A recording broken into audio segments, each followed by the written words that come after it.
ജോയ്സ് ടിവിയിലൂടെ ഞങ്ങളെ ശ്രദ്ധിക്കുന്ന എല്ലാവർക്കും യേശുക്രിസ്തുവിന്റെ നാമത്തിൽ ഞങ്ങളുടെ സ്നേഹവും വന്ദനവും അറിയിക്കുന്നു. കർത്താവ് നിങ്ങളെ ഓരോരുത്തരെയും ധാരാളം അനുഗ്രഹിക്കുമാറാകട്ടെ. ഇന്ന് നമ്മോടൊപ്പം അനുഗ്രഹിക്കപ്പെട്ടതായ ഒരു സാക്ഷ്യവുമായി കടന്നു വന്നിരിക്കുന്നത് കർത്താവിന്റെ ദാസൻ പാസ്റ്റർ സിബിൻ മാത്യു ആണ്. ആ ദൈവദാസനെ ജോയ്സ് ടിവിയിലേക്ക് ഞങ്ങൾ ഹാർദവമായി സ്വാഗതം ചെയ്യും. Praise Lord. കർത്താവിന്റെ ദാസനെ എന്തൊക്കെയുണ്ട്? സന്തോഷമായിരിക്കുന്നുവോ? Praise Lord. സന്തോഷമായിരിക്കുന്നു. ഓക്കെ. ശുശ്രൂഷയൊക്കെ അനുഗ്രഹമായി നടക്കുന്നു എന്ന് വിശ്വസിക്കുന്നു. അനുഗ്രഹമായിട്ട് പോകുന്നു. ഓക്കെ. ദേവദാസന്റെ ടെസ്റ്റിമണിയിലേക്ക് കടക്കുന്നതിന് മുന്നമേ തന്നെ നമുക്ക് ദൈവസന്നിധിയിൽ ഒരു നിമിഷം പ്രാർത്ഥിക്കാം. ഹല്ലേലൂയ. സ്തോത്രം സ്തോത്രം സ്തോത്രം. പരിശുദ്ധ കർത്താവേ, നന്ദിയോടെ സ്തോത്രം ചെയ്യുന്നു, സ്തുതിക്കുന്നു. അപ്പാ, പ്രിയ കർത്താവിന്റെ ദാസനും അടിയനും ദൈവസന്നിധിയിലേക്ക് അടുത്തു വരുന്നു.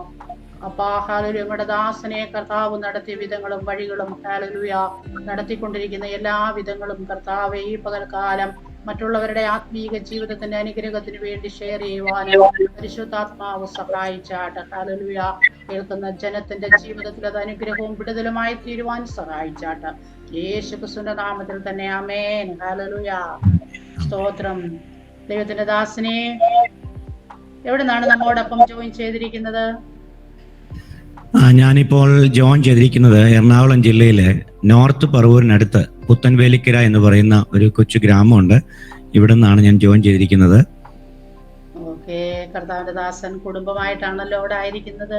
അതെ, ഞാൻ കുടുംബസ്ഥനാണ്. എനിക്ക് വൈഫും 2 കുഞ്ഞുങ്ങളും ഉണ്ട്. വൈഫിന്റെ പേര് ഫ്രൻസി പീറ്റർ. 2 ആൺകുഞ്ഞുങ്ങളെയാണ് ദൈവം ഞങ്ങൾക്ക് തന്നത്. മൂത്ത മകൻ ജെറമ്യ 1ാം ക്ലാസ് പൂർത്തീകരിച്ചു. ഇളയാള് ജോഷുവ ഇനി LKGയിലേക്ക് അഡ്മിഷൻ എടുത്തിരിക്കുന്നു. ഇതാണ് എൻ്റെ കുടുംബം. ഓക്കെ. കർത്താവിന്റെ ദാസനെ ദൈവദേശത്ത് ഉപയോഗിക്കട്ടെ. അനേകർക്ക് ദൈവദാസൻ ഒരു അനുഗ്രഹവും ആശ്വാസവും വിടുതലുമായി തീരട്ടെ. അനേക ആത്മാക്കളെ കർത്താവിന് വേണ്ടി ആ ദേശത്ത് നേടിയെടുക്കുവാൻ ദൈവദാസനെ കുടുംബമായി കർത്താവ് സഹായിക്കട്ടെ എന്ന് ആശംസിച്ചുകൊണ്ട് ദൈവത്തിന്റെ ദാസന്റെ ടെസ്റ്റിമണി ഷെയർ ചെയ്യുവാൻ സമയം വേർതിരിച്ചു തരികയാണ്. ഓക്കെ. കർത്താവ് അനുഗ്രഹിക്കട്ടെ. ഇപ്രകാരം എനിക്ക് സാക്ഷ്യം പ്രസ്താവിക്കുവാനായിട്ട് ഒരവസരം ഒരുക്കി തന്ന ജോയ്സ് ടിവിയോടുള്ള പ്രിയപ്പെട്ടവരോടുള്ള നന്ദി ഇത്തരത്തിൽ അറിയിക്കുകയാണ്. ഞാൻ എൻ്റെ അനുഭവ സാക്ഷ്യത്തിലേക്ക് വരട്ടെ. എന്നെ പരിചയപ്പെടുത്തിയപ്പോൾ പ്രിയ ആൻറ്റി പറഞ്ഞതുപോലെ എൻ്റെ പേര് സിബിൻ മാത്യു എന്നാണ്. ഞാൻ ഒരു പുരാതന റോമൻ കത്തോലിക്ക കുടുംബത്തിലാണ് ജനിച്ച് വളർത്തപ്പെടുവാനായിട്ട് കർത്താവ് എനിക്ക് അവസരം തന്നത്. എൻ്റെ മാതാവ് TD മത്തായി, മാതാവ് ലില്ലി മാത്യു. അതുപോലെ എനിക്ക് ഒരു ഇളയ സഹോദരനുണ്ട്, ജോയൽ മാത്യു. അദ്ദേഹവും കുടുംബസ്ഥനാണ്. അദ്ദേഹത്തിൻ്റെ വൈഫ് അഡ്വക്കേറ്റ് പ്രിസില്ല പ്രസാദ്. അവർക്കൊരു കുഞ്ഞുണ്ട്, ജുവാൻ മാത്യു ജോയൽ. ഇതാണ് എൻ്റെ കുടുംബം. എൻ്റെ ബാല്യകാലത്തിലേക്ക് ഞാൻ പോവുകയാണ്. എൻ്റെ ജനനം ഞാൻ പറഞ്ഞല്ലോ, ഒരു കത്തോലിക്ക കുടുംബത്തിലാണ് ജനിച്ചു വളർത്തപ്പെട്ടത്. 1987 കാലഘട്ടം. ആ സമയത്തൊക്കെ വളരെ കത്തോലിക്ക വിശ്വാസത്തിലും ഭക്തിയിലും ഒക്കെ ജീവിച്ച ഒരു കുടുംബ സാഹചര്യമായിരുന്നു. എന്നാൽ 89 കാലഘട്ടമായപ്പോഴത്തേക്കും ഞങ്ങളുടെ ദേശത്ത് ഒരു കർത്താവിൻ്റെ ദാസൻ ദൈവത്തിൻ്റെ വചനവുമായിട്ട് കടന്നു വന്നു. 1987, 88, 89, 90 ആ കാലഘട്ടങ്ങളൊക്കെ ഒരുപക്ഷെ പ്രായമുള്ളവർക്കൊക്കെ അറിയാം. കേരളക്കരയിൽ ശക്തമായിട്ടുള്ള ഉണർവ് വ്യാപിച്ച ഒരു സമയമാണ്. അനേകം ആളുകൾ കൂട്ടത്തോടെ സ്നാനപ്പെട്ട ദൈവസഭകളൊക്കെ വളർച്ച പ്രാപിച്ച ഒരു കാലഘട്ടമായിരുന്നു 90-കൾ എന്ന് നമുക്ക് പൊതുവെ പറയുവാനായിട്ട് കഴിയും. അങ്ങനെ ഞങ്ങളുടെ ദേശത്തും ഒരു കർത്താവിൻ്റെ ദാസൻ ദൈവത്തിൻ്റെ വചനവുമായിട്ട് സുവിശേഷവുമായിട്ട് കടന്നു വന്നു. ആദ്യം പരിചയപ്പെടുന്നത് എൻ്റെ പിതാവിൻ്റെ സഹോദരനെയാണ്. അത് പറയുമ്പോൾ എൻ്റെ ഭവനത്തിലെ മറ്റ് പ്രിയപ്പെട്ടവരെയും കൂടി ഒന്ന് പറയണം. ഞങ്ങളുടെ ഭവനത്തിൽ വല്യപ്പച്ചനും വല്യമ്മച്ചിയും അതുപോലെ പപ്പയുടെ മൂത്ത സഹോദരിയും അതുപോലെ ഇളയ 2 സഹോദരിമാരും പപ്പയ്ക്ക് ഒരു സഹോദരനും ആണ് ഉള്ളത്. അങ്ങനെ ആ ദേശത്തെ ഒരു അനുഗ്രഹിക്കപ്പെട്ട കുടുംബമായിട്ട് ഞങ്ങൾ ജീവിച്ചു വരവേ പപ്പയുടെ അനിയൻ ഓട്ടോറിക്ഷ ഓടിക്കുന്ന ഒരു തൊഴിലിലാണ് ഏർപ്പെട്ടിരുന്നത്. അപ്പോൾ ഇങ്ങനെ പിന്നെ ആ സ്ഥലം എന്ന് പറയുന്നത് എറണാകുളം ജില്ലയിലെ മൂവാറ്റുപുഴയ്ക്കടുത്ത് വാഴക്കുളം എന്ന് പറയുന്ന സ്ഥലമാണ്. പൈനാപ്പിൾ സിറ്റി എന്ന് നമ്മൾ പൊതുവെ ആ സ്ഥലത്തെക്കുറിച്ച് പറയാറുണ്ട്. അപ്പോൾ അങ്ങനെ ആ ടൗണിൽ വാഴക്കുളം പട്ടണത്തിൽ ഓട്ടോറിക്ഷ ഓടിക്കുന്ന ഒരു തൊഴിലിൽ ഏർപ്പെട്ടിരിക്കുകയായിരുന്നു. ആ സമയത്ത് ഈ കർത്തദാസൻ, ഇന്ന് അദ്ദേഹം നിത്യതയിൽ വിശ്രമിക്കുകയാണ്, പാസ്റ്റർ VJ തോമസ് ഊട്ടി എന്ന് പറയുന്ന കർത്താവിൽ അനുഗ്രഹീതനായ ആ ദൈവദാസൻ ആ ദേശത്തേക്ക് കടന്നു വന്നു. ആദ്യം അദ്ദേഹം കണ്ടുമുട്ടുന്നത് ഫ്രാൻസിസ് എന്ന് പറയുന്ന ഒരു സഹോദരനെയാണ്. അദ്ദേഹം ഈ സുവിശേഷം കേട്ട് കൃപയിലേക്ക് വന്നു.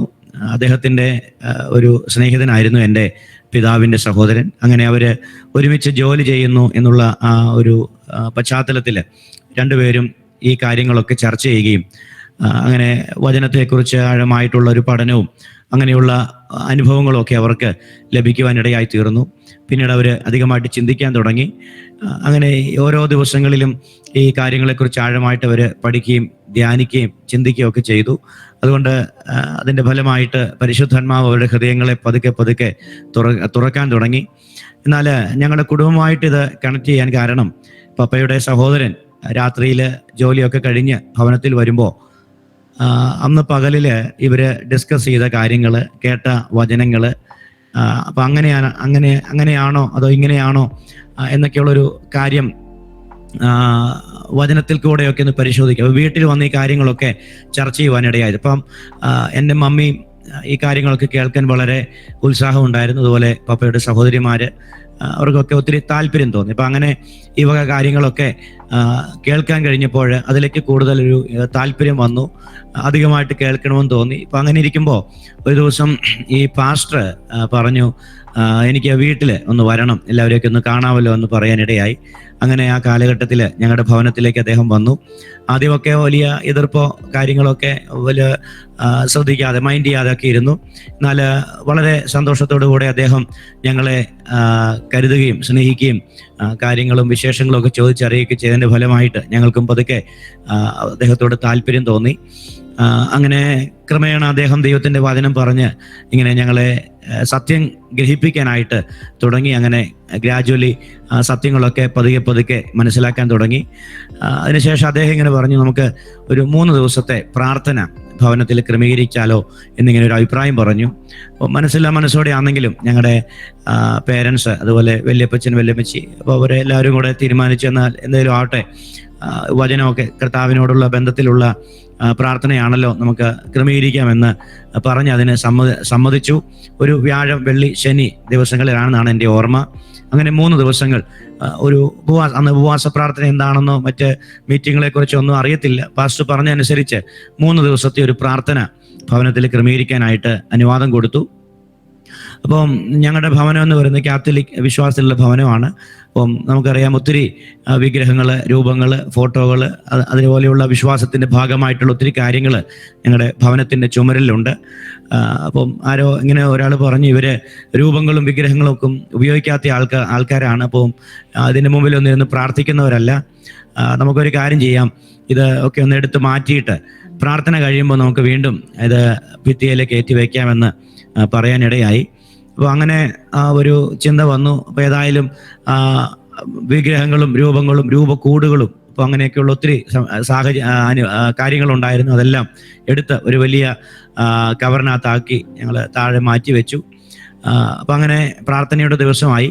പാസ്റ്റർ കുടുംബമായിട്ട് വന്നു, മറ്റ് ചില സഹോദരന്മാരും അദ്ദേഹത്തോട് കൂടെ ഉണ്ടായിരുന്നു.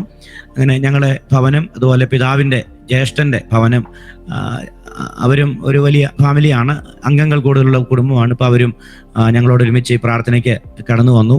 അപ്പം അങ്ങനെ പ്രാർത്ഥന ആരംഭിച്ചു. വലിയ ദൈവപ്രവൃത്തികളാണെന്ന് നടക്കുവാനിടയായത്. വചനം കേട്ട് വലിയ പരിവർത്തനം ഉണ്ടാകാനിടയായി. അങ്ങനെ 3-ാമത്തെ ദിവസം എത്തിയപ്പോൾ സ്നാനത്തെക്കുറിച്ചുള്ള പഠനമാണ്. കർത്താവിദാസ്, നമ്മൾ ഇന്നത്തെ കാലത്തെ ഉപവാസ പ്രാർത്ഥന പോലെയൊന്നുമല്ല, വചന പഠനമാണ്. അങ്ങനെ ഉണർവ് യോഗമോ അങ്ങനെയൊന്നുമല്ല. ദൈവത്തിൻ്റെ വചനം നമ്മൾ പുതുതായിട്ടുള്ള ആളുകളായതുകൊണ്ട് വചനം പഠിപ്പിക്കുന്ന ഒരു അനുഭവമായിരുന്നു. അപ്പോൾ അങ്ങനെ വചനമൊക്കെ പഠിക്കും തോറും കണ്ണുകളെ ദൈവാത്മാവ് തുറക്കാൻ തുടങ്ങി. അപ്പോൾ അവസാന ദിവസം സ്നാനം എന്ന് പറയുന്ന വിഷയത്തെക്കുറിച്ചാണ് പഠിപ്പിച്ചത്. അപ്പോൾ ഈ ക്ലാസ് കഴിഞ്ഞപ്പോഴേക്കും ഞങ്ങളുടെ എല്ലാവരുടെയും കണ്ണ് തുറന്നു. ആ ദിവസം പാസ്റ്റർ ഇങ്ങനെ സ്നാനം പെടുവാനായിട്ട് ആഗ്രഹമുള്ളവർ കരമുയർത്താൻ പറഞ്ഞപ്പോൾ ഞങ്ങളെ അപ്പച്ചൻ്റെ, എൻ്റെ വല്യപ്പച്ചൻ്റെ കുടുംബവും വല്യപ്പച്ചൻ്റെ സഹോദരൻ്റെ കുടുംബത്തിൽ എനിക്ക് എൻ്റെ ഓർമ്മ ശരിയെങ്കിൽ 15 പേര് ഞങ്ങളുടെ കുടുംബത്തിന് ആദ്യമായിട്ട് സ്നാനപ്പെടുവാനായിട്ട് ആ പ്രാർത്ഥനയുടെ അവസാനം സമർപ്പിക്കാനിടയായി. അങ്ങനെയാണ് വാഴക്കുളം എന്ന് പറയുന്ന സ്ഥലത്ത് സഭയുടെ തുടക്കം കുറിക്കുവാനായിട്ട് ഇടയായി തീർന്നത്. ഒരു വലിയ ഒരു ദൈവപ്രവൃത്തി അവിടെ സംഭവിക്കാനിടയായി. അന്ന് ഭിത്തിയിൽ നിന്നൊക്കെ ഇറക്കിയ രൂപങ്ങളും വിഗ്രഹങ്ങളും ഒന്നും പിന്നെ കയറ്റേണ്ടി വന്നില്ല. കർത്താവ് ഞങ്ങളുടെ കണ്ണുകളെ തുറന്നു. വലിയ ഒരു ദൈവിക സന്തോഷത്തെ ഞങ്ങളുടെ കുടുംബത്തിൽ കർത്താവ് നൽകുവാനായിട്ട് ഇടയായി തീർന്നു. അങ്ങനെയാണ് ഞങ്ങൾ കുടുംബമായിട്ട് ഈ വിശ്വാസത്തിലേക്ക് വരുവാനിടയായത്. ആ സമയത്ത് എൻ്റെ പിതാവ്, എൻ്റെ ഫാദർ വിശ്വാസത്തിലേക്ക് വന്നിരുന്നില്ല. മമ്മി വിശ്വാസത്തിലേക്ക് വന്നു. അതിനുശേഷം 1.5 വർഷം പ്രാർത്ഥിച്ചതിൻ്റെ ഫലമായിട്ടാണ് പിന്നെ പിതാവും ഈ വിശ്വാസത്തിലേക്ക് വരുവാനായിട്ട് ഇടയായിത്തീർന്നത്. എൻ്റെ സാക്ഷി ഞാൻ പറയാം. ഞാൻ മാമോദീസ മുങ്ങിയാണ്, ചൈൽഡ് ബാപ്റ്റിസം എടുത്ത ആളാണ്. ആ കാലത്ത് വളരെ ചെറുപ്പത്തിൽ തന്നെ കാര്യങ്ങളൊക്കെ ചെയ്യുമല്ലോ. അപ്പം പിന്നീട് വിശ്വാസത്തിലേക്ക് വന്നു. ഇതെല്ലാം കഴിഞ്ഞ് അങ്ങനെ ഒരു കാലഘട്ടത്തിൽ ഈ വിശ്വാസത്തിലേക്ക് വന്ന ആ സമയമൊക്കെ വളരെ പിന്നെ എൻ്റെ മാതാവും അതുപോലെ പിന്നെ പപ്പയുടെ സഹോദരങ്ങളും അവരെല്ലാം വളരെ ദൈവിക വിശ്വാസത്തിലാണ് ഞങ്ങളെ വളർത്തിക്കൊണ്ട് വരുവാനൊക്കെ ആയിട്ട് ഇടയായി തീർന്നത്. അതിനുശേഷം എൻ്റെ ചെറുപ്രായത്തിൽ എനിക്ക് ഒത്തിരി അപകടങ്ങൾ എനിക്ക് ജീവിതത്തിൽ സംഭവിച്ചത് ഞാൻ ഓർക്കുകയാണ്. ഞാൻ അതിനെക്കുറിച്ച് പറയാം. എന്തുകൊണ്ടാണ് അതങ്ങനെ വന്നതെന്ന് ഇന്ന് ചിന്തിക്കുമ്പോൾ എനിക്ക് അതിനെക്കുറിച്ച് മനസ്സിലാക്കാനായിട്ട് കഴിയുന്നുണ്ട്. പ്രത്യേക എൻ്റെ വളരെ ചെറുപ്രായത്തിൽ എനിക്ക് തോന്നുന്നൊരു 3.5 വയസ്സുള്ളപ്പോഴാണ് പിന്നെ ഞാൻ മുട്ടയിലൊക്കെ ഇങ്ങനെ നടക്കുന്ന ആ ഒരു തീരെ ചെറിയ പ്രായം. അപ്പം ആ സമയത്ത് അതിനു മുമ്പായിട്ടൊരു കാര്യം കൂടെ പറയാം. വളരെ ചെറുപ്രായത്തിൽ എൻ്റെ ജീവിതത്തിൻ്റെ അനുഭവത്തിലേക്കാണ് ഞാൻ വരുന്നത്. എൻ്റെ കുടുംബത്തെക്കുറിച്ച് പറഞ്ഞല്ലോ. അപ്പോൾ അതിനുശേഷമായിട്ട് വളരെ ചെറുപ്രായത്തിൽ എനിക്ക് തോന്നുന്നു ഒരു 1-1.5 വയസ്സുള്ളപ്പോൾ എൻ്റെ ഭവനത്തിൽ അന്ന് കറണ്ടൊന്നും ലഭിച്ചിരുന്നില്ല. അപ്പം രാവിലെ പിതാവ് ജോലിക്ക് കടന്നു പോകും.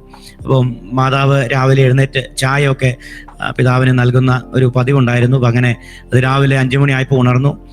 പിതാവ് കുളിക്കുവാനായിട്ട് പോയി. അപ്പം ആ സമയത്ത് മാതാവ് കാപ്പി ഇടാൻ വേണ്ടി അന്ന് ഈ തീപ്പെട്ടി കത്തിച്ചാണ് വിളക്ക് കത്തിക്കുന്നത്. ആ സമയത്ത് തീപ്പെട്ടി കമ്പ് കൊണ്ട് പിന്നെ തീപ്പെട്ടി ഉരമ്മി അത് കത്തിച്ചിട്ട് വിളക്ക് കത്തിച്ചിട്ട് തീപ്പെട്ടി കമ്പ് അലക്ഷ്യമായിട്ട് എറിഞ്ഞതാണ്. അപ്പം ബെഡിൽ നിന്ന് ബെഡ്ഷീറ്റ് ഇങ്ങനെ തറയിലേക്ക് നീണ്ടു കിടക്കുന്നു മറ്റും ഉണ്ടായിരുന്നു. അപ്പം അതിൽ നിന്ന് തീയ് എങ്ങനെയോ ഈ ഒരു പേപ്പറിൽ കത്തിയിട്ടാണോ അതോ ബെഡ്ഷീറ്റിൻ്റെ അറ്റത്ത് കത്ത് പിടിച്ചിട്ടാണെന്ന് അറിയത്തില്ല, ഈ ബെഡ്ഷീറ്റിലേക്ക് തീ പിടിച്ചു. ഈ സമയത്ത് ഞാൻ 1.5 വയസ്സുള്ള ഒരു കുഞ്ഞായിട്ട് എന്നെ ബെഡിൻ്റെ നടുവിൽ 2 തലയണയ്ക്ക് പില്ലോയ്ക്ക് നടുവിൽ എന്നെ കിടത്തിയിട്ടാണ് മമ്മി കടന്നുപോയത്. അപ്പോൾ നോക്കുമ്പോൾ ഈ ബെഡ്ഷീറ്റ് കത്തി ബെഡിലേക്ക് തീ കത്ത് പിടിച്ചു. ഈ ചകിരിയുടെ ഒക്കെ ബെഡാണ്, ഈ സ്പോഞ്ച് ഒരു വശത്ത് മറുവശത്ത് ചകിരിയും ഒക്കെ ഉള്ള ഇത് പെട്ടെന്ന് കത്തി. മാതാവ് ഇങ്ങനെ കിച്ചണിൽ നിന്ന് നോക്കുമ്പോൾ റൂമിനകത്ത് വലിയ പ്രകാശം കണ്ടു. ആ സമയത്ത് വേഗത്തിൽ റൂമിലേക്ക് വന്നപ്പോൾ ഇങ്ങനെ ബെഡ് നിന്ന് കത്തുകയാണ്. അതിൻ്റെ നടുക്ക് ഞാനിങ്ങനെ കിടക്കുകയാണ്. അപ്പോൾ പെട്ടെന്ന് ഇങ്ങനെ കരഞ്ഞ് അപ്പുറത്തെ മുറിയിൽ നിന്ന് രാവിലെ സമയമാണ്, 5 മണി കഴിഞ്ഞ സമയമാണ്. എല്ലാവരും ഓടി വന്നു. നോക്കുമ്പോൾ വലിയ തീ ആ മുറിക്കകത്ത് ബെഡ് ഇങ്ങനെ കത്തി നിൽക്കുക. അതിനകത്ത് ഞാൻ പെട്ടെന്ന് ഓടി വന്ന് എൻ്റെ വല്യപ്പച്ചൻ എന്നെ എടുക്കാനിടയായി. എന്നാൽ ഒരു പോറൽ പോലും, തീയുടെ ഒരു മണം പോലും ഏക്കാതെ ദൈവം എന്നെ അതിനകത്തുനിന്ന് വിടുവിപ്പാൻ ഇടയായി തീർന്നു. എൻ്റെ ശരീരം മുഴുവൻ കരിഞ്ഞു പോകേണ്ട സാഹചര്യമായിരുന്നു. കൊച്ചു കുഞ്ഞല്ലേ, അതിൻ്റെ തീയൊക്കെ ഏറ്റുകഴിഞ്ഞാൽ ഒത്തിരി വാടിപ്പോകാനുള്ള ദൈവം എന്നെ അതിനകത്ത് വിടുവിക്കാനിടയായി തീർന്നു. പിന്നീട് ഓരോ വർഷങ്ങൾ മുൻപോട്ട് പോകുന്തോറും ഒത്തിരി ഇതുപോലെയുള്ള അനർത്ഥങ്ങൾ എൻ്റെ ജീവിതത്തിൽ കടന്നു വന്നു. ഞാൻ ഓരോന്നോരോന്ന് വേഗത്തിൽ ചുരുക്കം വാക്കുകളിൽ പറയാം.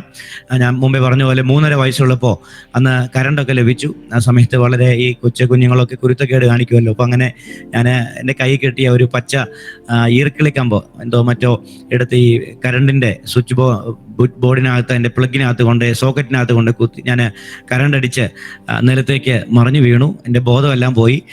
പറഞ്ഞു കേട്ടുള്ള അറിവാണ്, എനിക്ക് അതിനെക്കുറിച്ച് ഓർത്തെടുക്കാൻ കഴിയുന്നില്ല. എൻ്റെ ബോധമെല്ലാം നഷ്ടപ്പെട്ട് കണ്ണെല്ലാം ഇങ്ങനെ മലന്നു പോയെന്നാണ് പറഞ്ഞത്. അപ്പോൾ ആ സമയത്ത് വിശ്വാസത്തിലേക്ക് വന്ന സമയമാണ്. അപ്പോൾ ഇങ്ങനെ ഒരു വലിയൊരു ദുരന്തം ഞങ്ങളുടെ ഭവനത്തിൽ ഒരു വലിയ ആക്സിഡന്റ് നടക്കുക. അപ്പോൾ ആ സമയത്ത് എൻ്റെ മാതാവ് ഇത് കണ്ടുകൊണ്ട് ഓടി വന്ന് എന്നെ കരകളെടുത്തപ്പോൾ ജീവനില്ലാത്ത ഒരു സാഹചര്യമാണെന്നാണ് പറയുന്നത്. കണ്ണൊക്കെ ഇങ്ങനെ മലന്ന് പോയി. അപ്പം അങ്ങനെയുള്ള വലിയ ഒരു സാഹചര്യം ഉണ്ടായി. പെട്ടെന്ന് അവിശ്വാസത്തിലേക്ക് വന്ന നാളുകളൊക്കെ വലിയ തീഷ്ണതയുടെയും വിശ്വാസത്തിൻ്റെയൊക്കെ നാളുകളാണ്. ഇങ്ങനെയാണ് എന്നോട് പറഞ്ഞത്. പെട്ടെന്ന് കരങ്ങളിൽ എടുത്തിട്ട് ഇങ്ങനെ പ്രാർത്ഥിച്ചു, കർത്താവെ, ഞങ്ങൾ എല്ലാം വിട്ട് കർത്താവിനെ സേവിക്കാൻ ഇറങ്ങിയ കുടുംബമാണ്. ഞങ്ങൾ നിന്ദാപാത്രമായി തീരാൻ കർത്താവ് അനുവദിക്കരുത്. ദേശത്ത് ഞങ്ങളുടെ കുടുംബക്കാരുടെ ഇടയിൽ പരസ്യകോലമായി തീരാൻ അനുവദിക്കരുത്. ഈ മകനെ ജീവനെ മടക്കി തന്നാൽ കർത്താവിൻ്റെ വേലയ്ക്ക് വേണ്ടി സമർപ്പിച്ചോളാമെന്ന് ഒറ്റ പ്രാർത്ഥന ഞങ്ങൾ പ്രാർത്ഥിപ്പാനിടയായി. അത്ഭുതം എന്ന് പറയട്ടെ, ആ സമയത്ത് ഞാൻ ചലിക്കാൻ തുടങ്ങി. എൻ്റെ കണ്ണുകളെല്ലാം നേരെയായി. വളരെ ആശ്വാസം എനിക്ക് ഉണ്ടാകാനിടയായി തീർന്നു എന്ന് പറഞ്ഞ് കേട്ടൊരു അറിവുണ്ട്. അപ്പോൾ അന്ന് മുതൽ കർത്താവിൻ്റെ വേലയ്ക്ക് വേണ്ടി എന്നെ സമർപ്പിച്ചു എന്നുള്ളൊരു ബോധ്യവും ആ ഒരു സമർപ്പണത്തിലുമാണ് എന്നെ പിന്നീട് വളർത്താനായിട്ട് ഇടയായി തീർന്നത്. അപ്പോൾ അങ്ങനെ ഒരു പശ്ചാത്തലം ഇന്നത്തെ ഈ പാസ്റ്റർ സിബിൻ മാത്യു എന്ന ഈ സുവിശേഷകൻ്റെ അല്ലെങ്കിൽ പാസ്റ്ററിൻ്റെ പിറകിലുണ്ട്. എൻ്റെ ശുശ്രൂഷയുടെ ആരംഭം അവിടെയാണ്. എൻ്റെ മാതാവ് എന്നെ മരണത്തിൽ നിന്നും തിരിച്ചു പിടിച്ച് കർത്താവിൻ്റെ വേലയ്ക്ക് വേണ്ടി ദൈവത്തിന് വേണ്ടി സമർപ്പിച്ചതാണ് എന്ന് ഞാൻ വളരെ നന്ദിയോടുകൂടെ ഞാനത് ഓർത്ത ദൈവത്തിന് സ്തോത്രം ചെയ്യുക. എല്ലാ ശുശ്രൂഷകന്മാരെയൊക്കെ ജീവിതത്തിൽ ഏതെങ്കിലുമൊക്കെ അനുഭവങ്ങൾ കർത്താവിൻ്റെ വേലയ്ക്ക് വേണ്ടി ഇറങ്ങുവാൻ ഉണ്ടാകുമല്ലോ. എൻ്റെ ജീവിതത്തിൽ ഇതാണ് കർത്താവിൻ്റെ വേലയ്ക്ക് വേണ്ടി ഇറങ്ങുവാൻ ഉള്ള ഒരു അനുഭവം എന്ന് പറയുന്നത്. അപ്പം ഞാൻ തുറന്ന് മുമ്പോട്ട് പോകുമ്പോൾ അല്പം വചനം കൂടെ പറഞ്ഞു പോകാനാണ് ഞാൻ കർത്താവിൽ ആഗ്രഹിക്കുന്നത്. അപ്പോൾ ഈ കർത്താവിൻ്റെ വേലയ്ക്ക് വേണ്ടി എന്നെ സമർപ്പിച്ചു എന്ന് എൻ്റെ മാതാവ് പറഞ്ഞ് അങ്ങനെ ആ രീതിയിൽ എന്നെ വളർത്തിക്കൊണ്ട് വരാനിടയായി.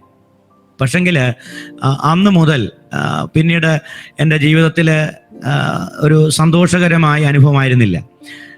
പലവിധമായ പ്രതീക്ഷിക്കാത്ത ഒത്തിരി അനർത്ഥങ്ങൾ, ഒത്തിരി ആപത്തുകൾ, അപകടങ്ങളൊക്കെ ജീവിതത്തിൽ നേരെ അതാത് സമയങ്ങളിൽ കാലഘട്ടങ്ങളിലൊക്കെ വരാനിടയായി തീർന്നു.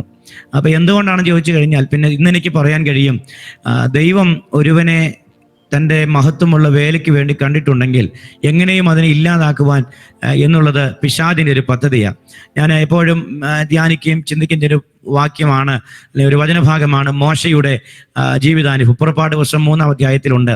മോശയെക്കുറിച്ചുള്ള ദൈവത്തിൻ്റെ പദ്ധതി അവന് ജനനത്തിന് മുമ്പ് തന്നെ ദൈവം കുറിച്ചതാണ്, അല്ലേ? തൻ്റെ ജനം മിസ്രൈമിൽ കിടന്ന് കഷ്ടം അനുഭവിക്കുമ്പോൾ, അടിമത്തത്തിൽ കിടക്കുമ്പോൾ ആ ജനത്തെ ദൈവം വിടുവിക്കും. അതിനുവേണ്ടി ഒരു വിമോചകനെ ദൈവം ഒരുക്കി, അല്ലെങ്കിൽ ദൈവം കണ്ടത് മോശയിലൂടെയാണ്. മോശയ്ക്ക് ആ ഒരു നിയോഗം കൊടുത്തു. അവൻ്റെ ജനനത്തിന് മുമ്പ് തന്നെ അവനെ തകർത്ത് കളയാൻ പിശാച് പദ്ധതി ഒരുക്കി.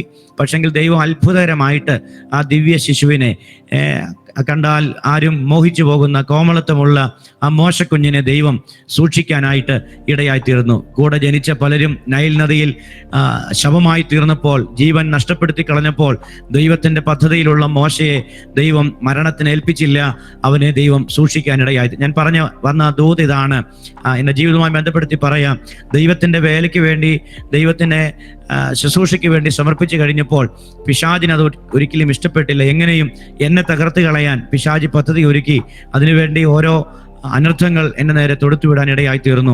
എന്നാൽ വചനത്തിൽ എഴുതിയിരിക്കുന്ന പോലെ നിനക്കെതിരെ വരുന്ന ഒരു ആയുധവും ഫലിക്കയില്ല. ഇന്ന് ഈ ടെസ്റ്റിമണി കേൾക്കുന്ന പ്രിയപ്പെട്ടവരെ, ഞാൻ നിങ്ങളൊരു ദൂത് പറയാം. നിങ്ങളുടെ ജീവിതത്തിൽ ദൈവത്തിന് വേണ്ടി നിങ്ങൾ പ്രയോജനപ്പെടേണ്ട വ്യക്തിയാണോ, നിങ്ങളെ ഈ ഭൂമുഖത്ത് തുടച്ചു മാറ്റുവാൻ പിശാച് പദ്ധതി ഒരുക്കും. പക്ഷേ വാഗ്ദത്തമുള്ളവനെ തൊടാൻ പിശാചിന് കഴിയത്തില്ല എന്നും ഇന്ന് പകലിൽ നാം തിരിച്ചറിയുവാൻ ഇടയായി തീരണം. പ്രിയപ്പെട്ടവരെ, ഞാൻ പറയട്ടെ, മുമ്പോട്ട് പോകും തോറും ഓരോ അനർത്ഥങ്ങൾ എൻ്റെ നേരെ കടന്നു വന്നു. മുമ്പോട്ട് പോയ സമയങ്ങളിൽ പിന്നീട് ഞാൻ വർഷം ഒന്നും പറയുന്നില്ല, ചുരുക്കി പറയാം, എൻ്റെ 2 കണ്ണും നഷ്ടപ്പെട്ടു പോകേണ്ട സാഹചര്യങ്ങളുണ്ടായി. നിങ്ങൾക്കറിയാം, ഈ കണ്ണിൻ്റെ മുകൾ ഭാഗത്തേക്ക് നോക്കിയാൽ ഒരു കണ്ണിൻ്റെ മുകളിൽ കണ്ണിനും പുരുകത്തിനും ഇടയിൽ 9 സ്റ്റിച്ച് ഉണ്ട്. ഇപ്പുറത്തെ കണ്ണിൻ്റെ പുരുകത്തിനും കണ്ണിനും ഇടയിൽ 3 സ്റ്റിച്ച് ഉണ്ട്. 1 സെന്റിമീറ്റർ അല്ലെങ്കിൽ 1 ഇഞ്ച് മാറിയിരുന്നെങ്കിൽ കണ്ണ് പൊട്ടിപ്പോകുന്ന സാഹചര്യം എന്ന് പറഞ്ഞാൽ, ചെറുപ്രായത്തിൽ 1-ാം ക്ലാസ്സിലോ മറ്റോ പഠിക്കുമ്പോഴാണ് ആദ്യത്തെ ആ ഒരു സംഭവം ഉണ്ടാകുന്നത്. അന്ന് ഈ ക്ലാസ്സിൽ കളിക്കുന്ന സമയം ഒരു ബാഗിൻ്റെ വള്ളിയിൽ തട്ടി ഞാൻ വീഴാനിടയായി.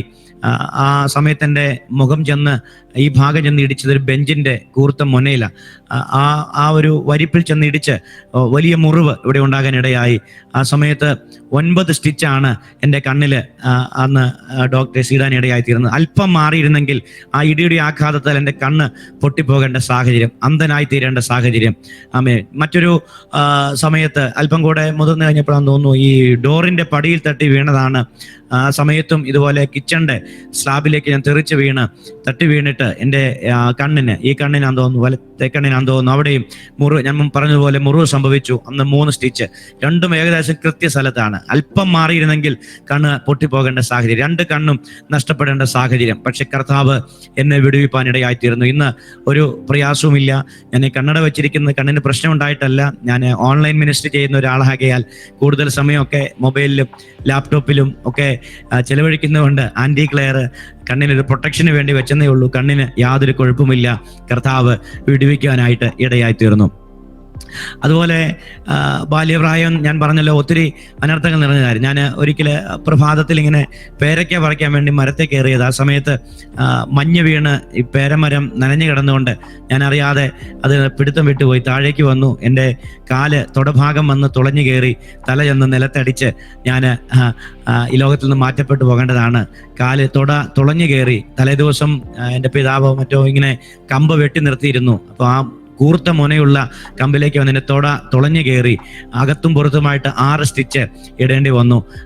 മലന്ന് വീണു, തല ചെന്ന് ഞാൻ മുകളിൽ നിന്ന് വീണ ആഘാതത്തിൽ എൻ്റെ തുളഞ്ഞു കയറി തല ചെന്ന് തറയിലിടിച്ച് അങ്ങനെ വലിയ അപകടം സംഭവിക്കേണ്ട സ്ഥാനം. പക്ഷെ കർത്താവ് താങ്ങി, അല്പം സ്റ്റിച്ച് ഇടേണ്ടി വന്നു എന്ന് ഉള്ളതേ ഉള്ളൂ. ദൈവം എന്നെ വിടുവിപ്പാനിടയായി തീർന്നു.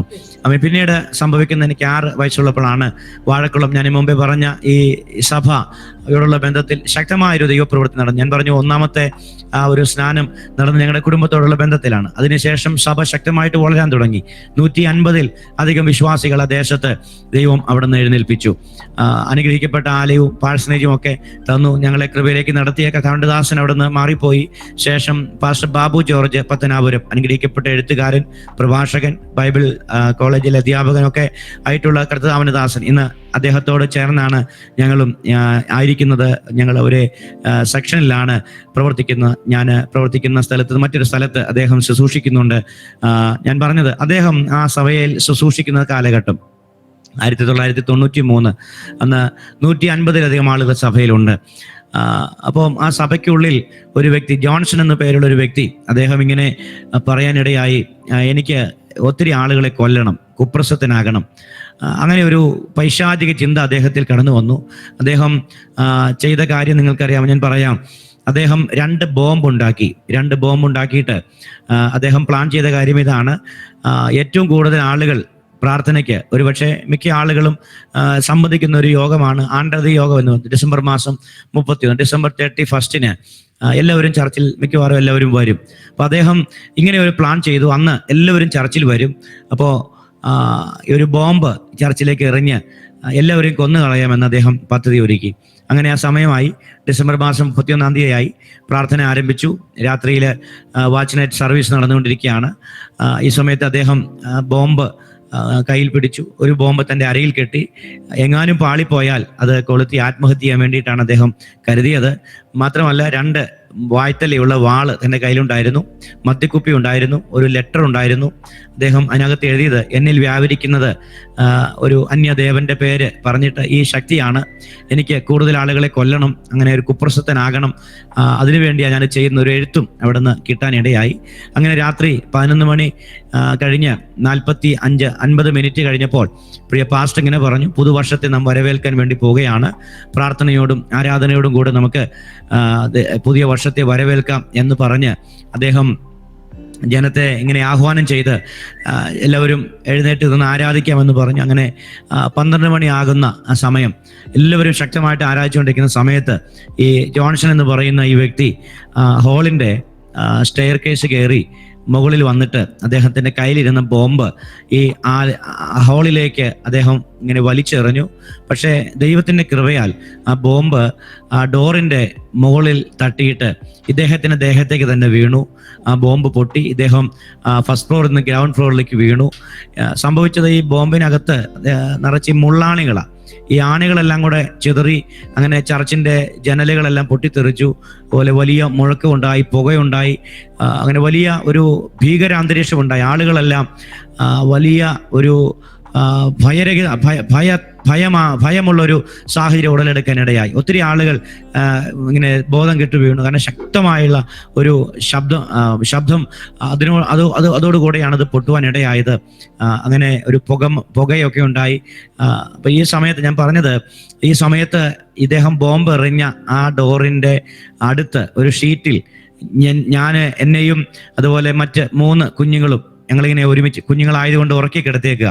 അപ്പൊ ഈ ബോംബ് വന്ന് വീഴാൻ സാധ്യതയുള്ളത് ഞങ്ങളുടെ ദേഹത്തായിരുന്നു. ഞാൻ ഉൾപ്പെടെ മറ്റ് 4 പേരുണ്ടായിരുന്നു. ഞങ്ങളുടെ ദേഹത്താണ് ഇത് വീഴാൻ ഏറ്റവും സാധ്യതയുണ്ടായിരുന്നത്. പക്ഷെങ്കിൽ കർത്താവ് ഞങ്ങളെ അവിടെ വിടുവിപ്പാനിടയായി. ഞങ്ങൾ കിടന്നിരുന്ന ഷീറ്റിനകത്തൊക്കെ മുള്ളാണികൾ തറച്ചു കയറിയിട്ടുണ്ടായിരുന്നു. പക്ഷെ ഞങ്ങളുടെ ദേഹത്ത് ഒരു പോറൽ പോലും ഏൽക്കാതെ കർത്താവ് വിടുവിച്ചു. എന്നാൽ ഇവിടെ സംഭവിച്ചത്, ഇദ്ദേഹത്തിന്റെ ദേഹത്തേക്ക് വീണതുകൊണ്ട് ഈ ബോംബിനുണ്ടായിരുന്ന മുള്ളാണികളെല്ലാം കൂടെ അദ്ദേഹത്തിന്റെ ദേഹത്ത് തറച്ചു കയറി. തൻ്റെ ഒരു കാൽപാദം അറ്റുപോയി. ശരീരമാസകലം ചോര ഒലിച്ച് ബ്ലഡ് ഇങ്ങനെ വന്ന് അദ്ദേഹം താഴെ കിടക്കുകയാണ്. കാലോ കൈയോ ഒക്കെ ഒടിഞ്ഞിട്ടുണ്ട്. അപ്പം ഇങ്ങനെ ശക്തമായ നിലവിളി കേട്ടപ്പോൾ സഹോദരന്മാർക്ക് എന്താണ് സംഭവിച്ചതെന്ന് അറിയത്തില്ല. അവർ താഴെ ഇറങ്ങി നോക്കുമ്പോൾ ഇങ്ങനെ രക്തത്തിൽ കുളിച്ച് ഒരാൾ കിടക്കുകയാണ്. ആ സമയത്ത് തീപ്പെട്ടി ഉരച്ച് അരയിൽ കെട്ടിയിരിക്കുന്ന ബോംബ് കത്തിക്കാനുള്ള ശ്രമമായിരുന്നു. പക്ഷെങ്കിൽ തീപ്പെട്ടി നനഞ്ഞുകൊണ്ടത് സാധ്യമായില്ല. പെട്ടെന്ന് തന്നെ അന്ന് ജീപ്പ് ഞങ്ങളുടെ ചർച്ചിലുണ്ടായിരുന്നു. ഇദ്ദേഹത്തെ വേഗത്തിൽ ജീപ്പിൽ കയറ്റി ആശുപത്രിയിൽ കൊണ്ടുപോയി. പിന്നീട് പോലീസ് കാര്യങ്ങളൊക്കെ വന്നു. അത് ഇപ്പോൾ അടുത്ത സമയത്ത് കണ്ട് അദ്ദേഹത്തിന് ജീവപര്യന്തം ശിക്ഷ കഴിഞ്ഞ് ഇറങ്ങിയെന്നാണ് അറിയാൻ കഴിഞ്ഞത്. അപ്പൊ ഞാൻ ഇത് പറഞ്ഞതിന്റെ താല്പര്യം, സഭ എന്നുള്ളത് ദൈവത്തിൻ്റെയാണ്, അല്ലെ? വചനം പറഞ്ഞ്, ഞാൻ എൻ്റെ സഭയെ പണിയും, പാതാള ഗോപുരങ്ങൾ അതിനെ ജയിക്കത്തില്ല. ദൈവസഭയ്ക്കെതിരെ ആര് തലപൊക്കിയാലും, ആര് കരമുയർത്തിയാലും, അതിനെ തകർക്കാൻ ആര് ശ്രമിച്ചാലും അവർ തകർന്നതല്ലാതെ ദൈവസഭയ്ക്ക് ഒരു ദോഷവും സംഭവിച്ചിട്ടില്ല. ഇന്നും ആ സഭ ശക്തിയോടെ ആ ദേശത്ത് നിൽക്കുന്നു. പ്രിയപ്പെട്ടവൻ ഇന്നും കൃപയിലേക്ക് വന്നിട്ടില്ല എന്നുള്ളതാണ് അറിയാൻ കഴിഞ്ഞത്. ദൈവം അദ്ദേഹത്തെ വിടുവിക്കട്ടെ എന്ന് ഞാൻ ആഗ്രഹിക്കുകയും പ്രാർത്ഥിക്കുകയും ചെയ്യുകയാണ്. അപ്പോൾ അങ്ങനെ ഒരു ആക്സിഡന്റ് ഉണ്ടാകാനിടയായിത്തീർന്നു. ഇനി 98 കാലഘട്ടത്തിൽ, അന്ന് എനിക്ക് 10 വയസ്സുള്ളപ്പോൾ റെയ്നാഡ് ബോങ്കെ നമ്മുടെ എറണാകുളത്ത് ആദ്യമായിട്ട് വരുന്ന ഒരു സമയം, ലോകപ്രശസ്ത സുവിശേഷകനാണല്ലോ അദ്ദേഹം. എറണാകുളത്ത് വരുന്ന സമയത്ത് അന്ന് ഞങ്ങൾ വാഴക്കുളം എന്ന് പറയുന്ന സ്ഥലത്ത് നിന്ന് ഞങ്ങൾക്ക് പിതാവ് വേറെ സ്ഥലം മേടിച്ച് കൂത്താട്ടുകുളം എന്ന് പറയുന്ന സ്ഥലത്തേക്ക് ഒരു ഭവനവും സ്ഥലവും ഒക്കെ മേടിച്ച് കടന്നുപോയി. അവിടെ ഞങ്ങൾ പാർത്ത് കൊണ്ടിരുന്ന സമയത്ത് ഞങ്ങൾ ചർച്ചിൽ പോയിക്കൊണ്ടിരുന്നത് പാമ്പാക്കുട എന്ന് പറയുന്ന സ്ഥലത്താണ്. ഞങ്ങളുടെ ഭവനത്തിൽ നിന്ന് ഒരു 10 കിലോമീറ്റർ താഴെ ഉള്ളൂ. അവിടെ കടന്നു പോയിക്കൊണ്ടിരിക്കുന്ന സമയത്ത് ഈ ഒരു മീറ്റിംഗ് ഇങ്ങനെ വന്നു. അപ്പോൾ എല്ലാവരും കടന്നു പോകുന്നുണ്ട്, ഞങ്ങളും കടന്നു പോകാൻ വേണ്ടി ആഗ്രഹിച്ചു. അപ്പം അങ്ങനെ ഒരു വാഹനം ക്രമീകരിച്ച്, പണ്ടൊക്കെ ജീപ്പിലാണല്ലോ കടന്നു പോകുന്നത്, ജീപ്പ് വിളിച്ച് ഇങ്ങനെ പുറകിലൊക്കെ തൂങ്ങിയൊക്കെ നിന്ന് പോകുന്ന നല്ല രസകരമായ ഓർമ്മകളൊക്കെ ഉണ്ട്. അപ്പം അങ്ങനെ തീരുമാനിച്ച് കടന്നു പോകാൻ വേണ്ടി ഞങ്ങൾ തീരുമാനിച്ചു. പക്ഷെ ആ വന്ന ജീപ്പ് വലിയ പരിചയക്കാരൊന്നും അല്ലായിരുന്നു. ഏതൊരു ജീപ്പ് ആരോ വിളിച്ചതാണ്. അപ്പം അങ്ങനെ വന്ന് ഞങ്ങൾ കയറി യാത്ര ചെയ്തു. പക്ഷേങ്കിൽ ഈ ജീപ്പ് ഓടിച്ചിരുന്ന ആള് മറ്റൊരു മത വിഭാഗത്തിലുള്ള ആളായിരുന്നു. ഞങ്ങളുടെ വാഹനത്തിലുണ്ടായിരുന്ന അമ്മച്ചിമാർ പറഞ്ഞു, നമ്മൾ ഏതായാലും പോവുകയാണ്, നമുക്ക് പാട്ടൊക്കെ പാടി പോകാമെന്ന് പറഞ്ഞു. അപ്പം അങ്ങനെ പാട്ട് പാടാനായിട്ട് ആരംഭിച്ചു. പാടിയ പാട്ട് ശ്രീയേശു നാമം അതിശയ നാമം ഏഴെ എനിക്ക് ഇമ്പനാമം എന്നുള്ള ഗാനമാണ്. എല്ലാ നാമത്തിലും മേലായ നാമം യേശുവിൻ്റെ നാമമാണ് എന്നൊക്കെ പാടിയപ്പോൾ ഈ വാഹനം ഓടിച്ച ആൾക്ക് ഒട്ടും രസിച്ചില്ല. അദ്ദേഹത്തോട് കൂടെ തൻ്റെ ഒരു സ്നേഹിതനും ഉണ്ടായിരുന്നു. അങ്ങനെ ഏകദേശം ഒരു 10-13 പേരാണ് ഞങ്ങൾ കടന്നുപോയത്. അപ്പോൾ ഈ ഡ്രൈവറും അദ്ദേഹത്തിൻ്റെ സ്നേഹിതനും അങ്ങനെ അടുത്തടുത്ത് ഇരുന്ന്, മുമ്പിൽ 2-3 പേർക്ക് ഇരിക്കാമല്ലോ, അങ്ങനെ ആ ഒരു ക്രമീകരണമായിരുന്നു. അപ്പം ആ ഒരു സാഹചര്യത്തിൽ ഇങ്ങനെ മുമ്പോട്ട് പോകുമ്പോൾ ഈ പാട്ട് പാടിക്കൊണ്ട് പാട്ട് അവസാനിച്ചപ്പോൾ അദ്ദേഹം ഇങ്ങനെ പറഞ്ഞു, നിങ്ങളും ഉണ്ട്, നിങ്ങളുടെ ഒരു യേശു ഉണ്ട്, ഞാനിപ്പോൾ കാണിച്ചു തരാമെന്ന് പറഞ്ഞ് അദ്ദേഹം വാഹനം വലിയ സ്പീഡിൽ മുൻപോട്ട് എടുക്കാനിടയായി. ഇങ്ങനെ നോക്കുമ്പോൾ കിലോമീറ്റർ അതിൻ്റെ മീറ്റർ ഇങ്ങനെ വരികയാണ്. 110, 120, 130 ഒക്കെ ആയി. പാമ്പാക്കുടയിൽ നിന്ന് കോലഞ്ചേരി റൂട്ട് മീൻപാറ എന്ന സ്ഥലത്ത് എത്തിയപ്പോൾ അദ്ദേഹത്തിന് നിയന്ത്രണം നഷ്ടപ്പെട്ട് ഒരു 11 kV പോസ്റ്റിൽ ഒരു പോസ്റ്റ് ചെന്ന് ഇടിച്ചിട്ട് ഞങ്ങളുടെ വാഹനം തലകീഴായിട്ട് മറിയാനിടയായി തീർന്നു. നോക്കുമ്പോൾ ഞാനും എൻ്റെ മമ്മി അതുപോലെ എൻ്റെ സഹോദരനകത്തുണ്ട്, ഏറ്റവും പുറകിലാണ് ഞങ്ങൾ ഇരുന്നത്. ഞങ്ങളിങ്ങനെ സന്തോഷത്തോടെ പോകുന്ന സമയമാണ് ഈ ആക്സിഡന്റ് ഉണ്ടാകുന്നത്. പെട്ടെന്ന് ഞങ്ങൾ വാഹനം തെറിച്ച് പുറത്തേക്ക് വീണു. യാതൊരു പോറൽ പോലും ഏൽക്കാതെ കർത്താവ് ഞങ്ങളെ വിടുവിക്കാനായിട്ട് ഇടയായി. അല്പമായ പരിക്കുകളൊക്കെ ഞങ്ങൾക്ക് സംഭവിച്ചു. എന്നാൽ ഈ ഡ്രൈവർക്കും കൂടെ വന്ന ആൾക്കും വളരെ മാരകമായിട്ടുള്ള പ്രയാസങ്ങൾ ഉണ്ടാകാനിടയായി. പക്ഷെ അവരുടെ ജീവന് ഹാനി വരുവാൻ കർത്താവ് അനുവദിച്ചില്ല. ഞങ്ങൾ ആർക്കും ഒരു ദോഷം ഉണ്ടായില്ല. അല്പ പ്രയാസങ്ങൾ ഉണ്ടായെങ്കിലും എനിക്കോ എൻ്റെ മാതാവിനോ സഹോദരനോ ഒന്നും യാതൊരു പോറൽ പോലും ഏൽക്കാതെ കർത്താവ് വിടുവിക്കാനിടയായി തീർന്നു. ഞാൻ പറഞ്ഞപ്പോൾ അങ്ങനെ ഒരു അനർത്ഥം അല്ലെങ്കിൽ ഒരു വാഹന അപകടം എൻ്റെ ജീവിതത്തിൽ ഉണ്ടായിട്ടുണ്ട് എന്ന് ഞാൻ പറയാനാണ് പറഞ്ഞത്. ആമേൻ. അപ്പം അതിന് നടുവിലൊക്കെ കർത്താവ് വിടുവിച്ചു. ഞാൻ പറഞ്ഞു വന്നത് ആശയം നിങ്ങൾക്ക് പിടികിട്ടി കാണും.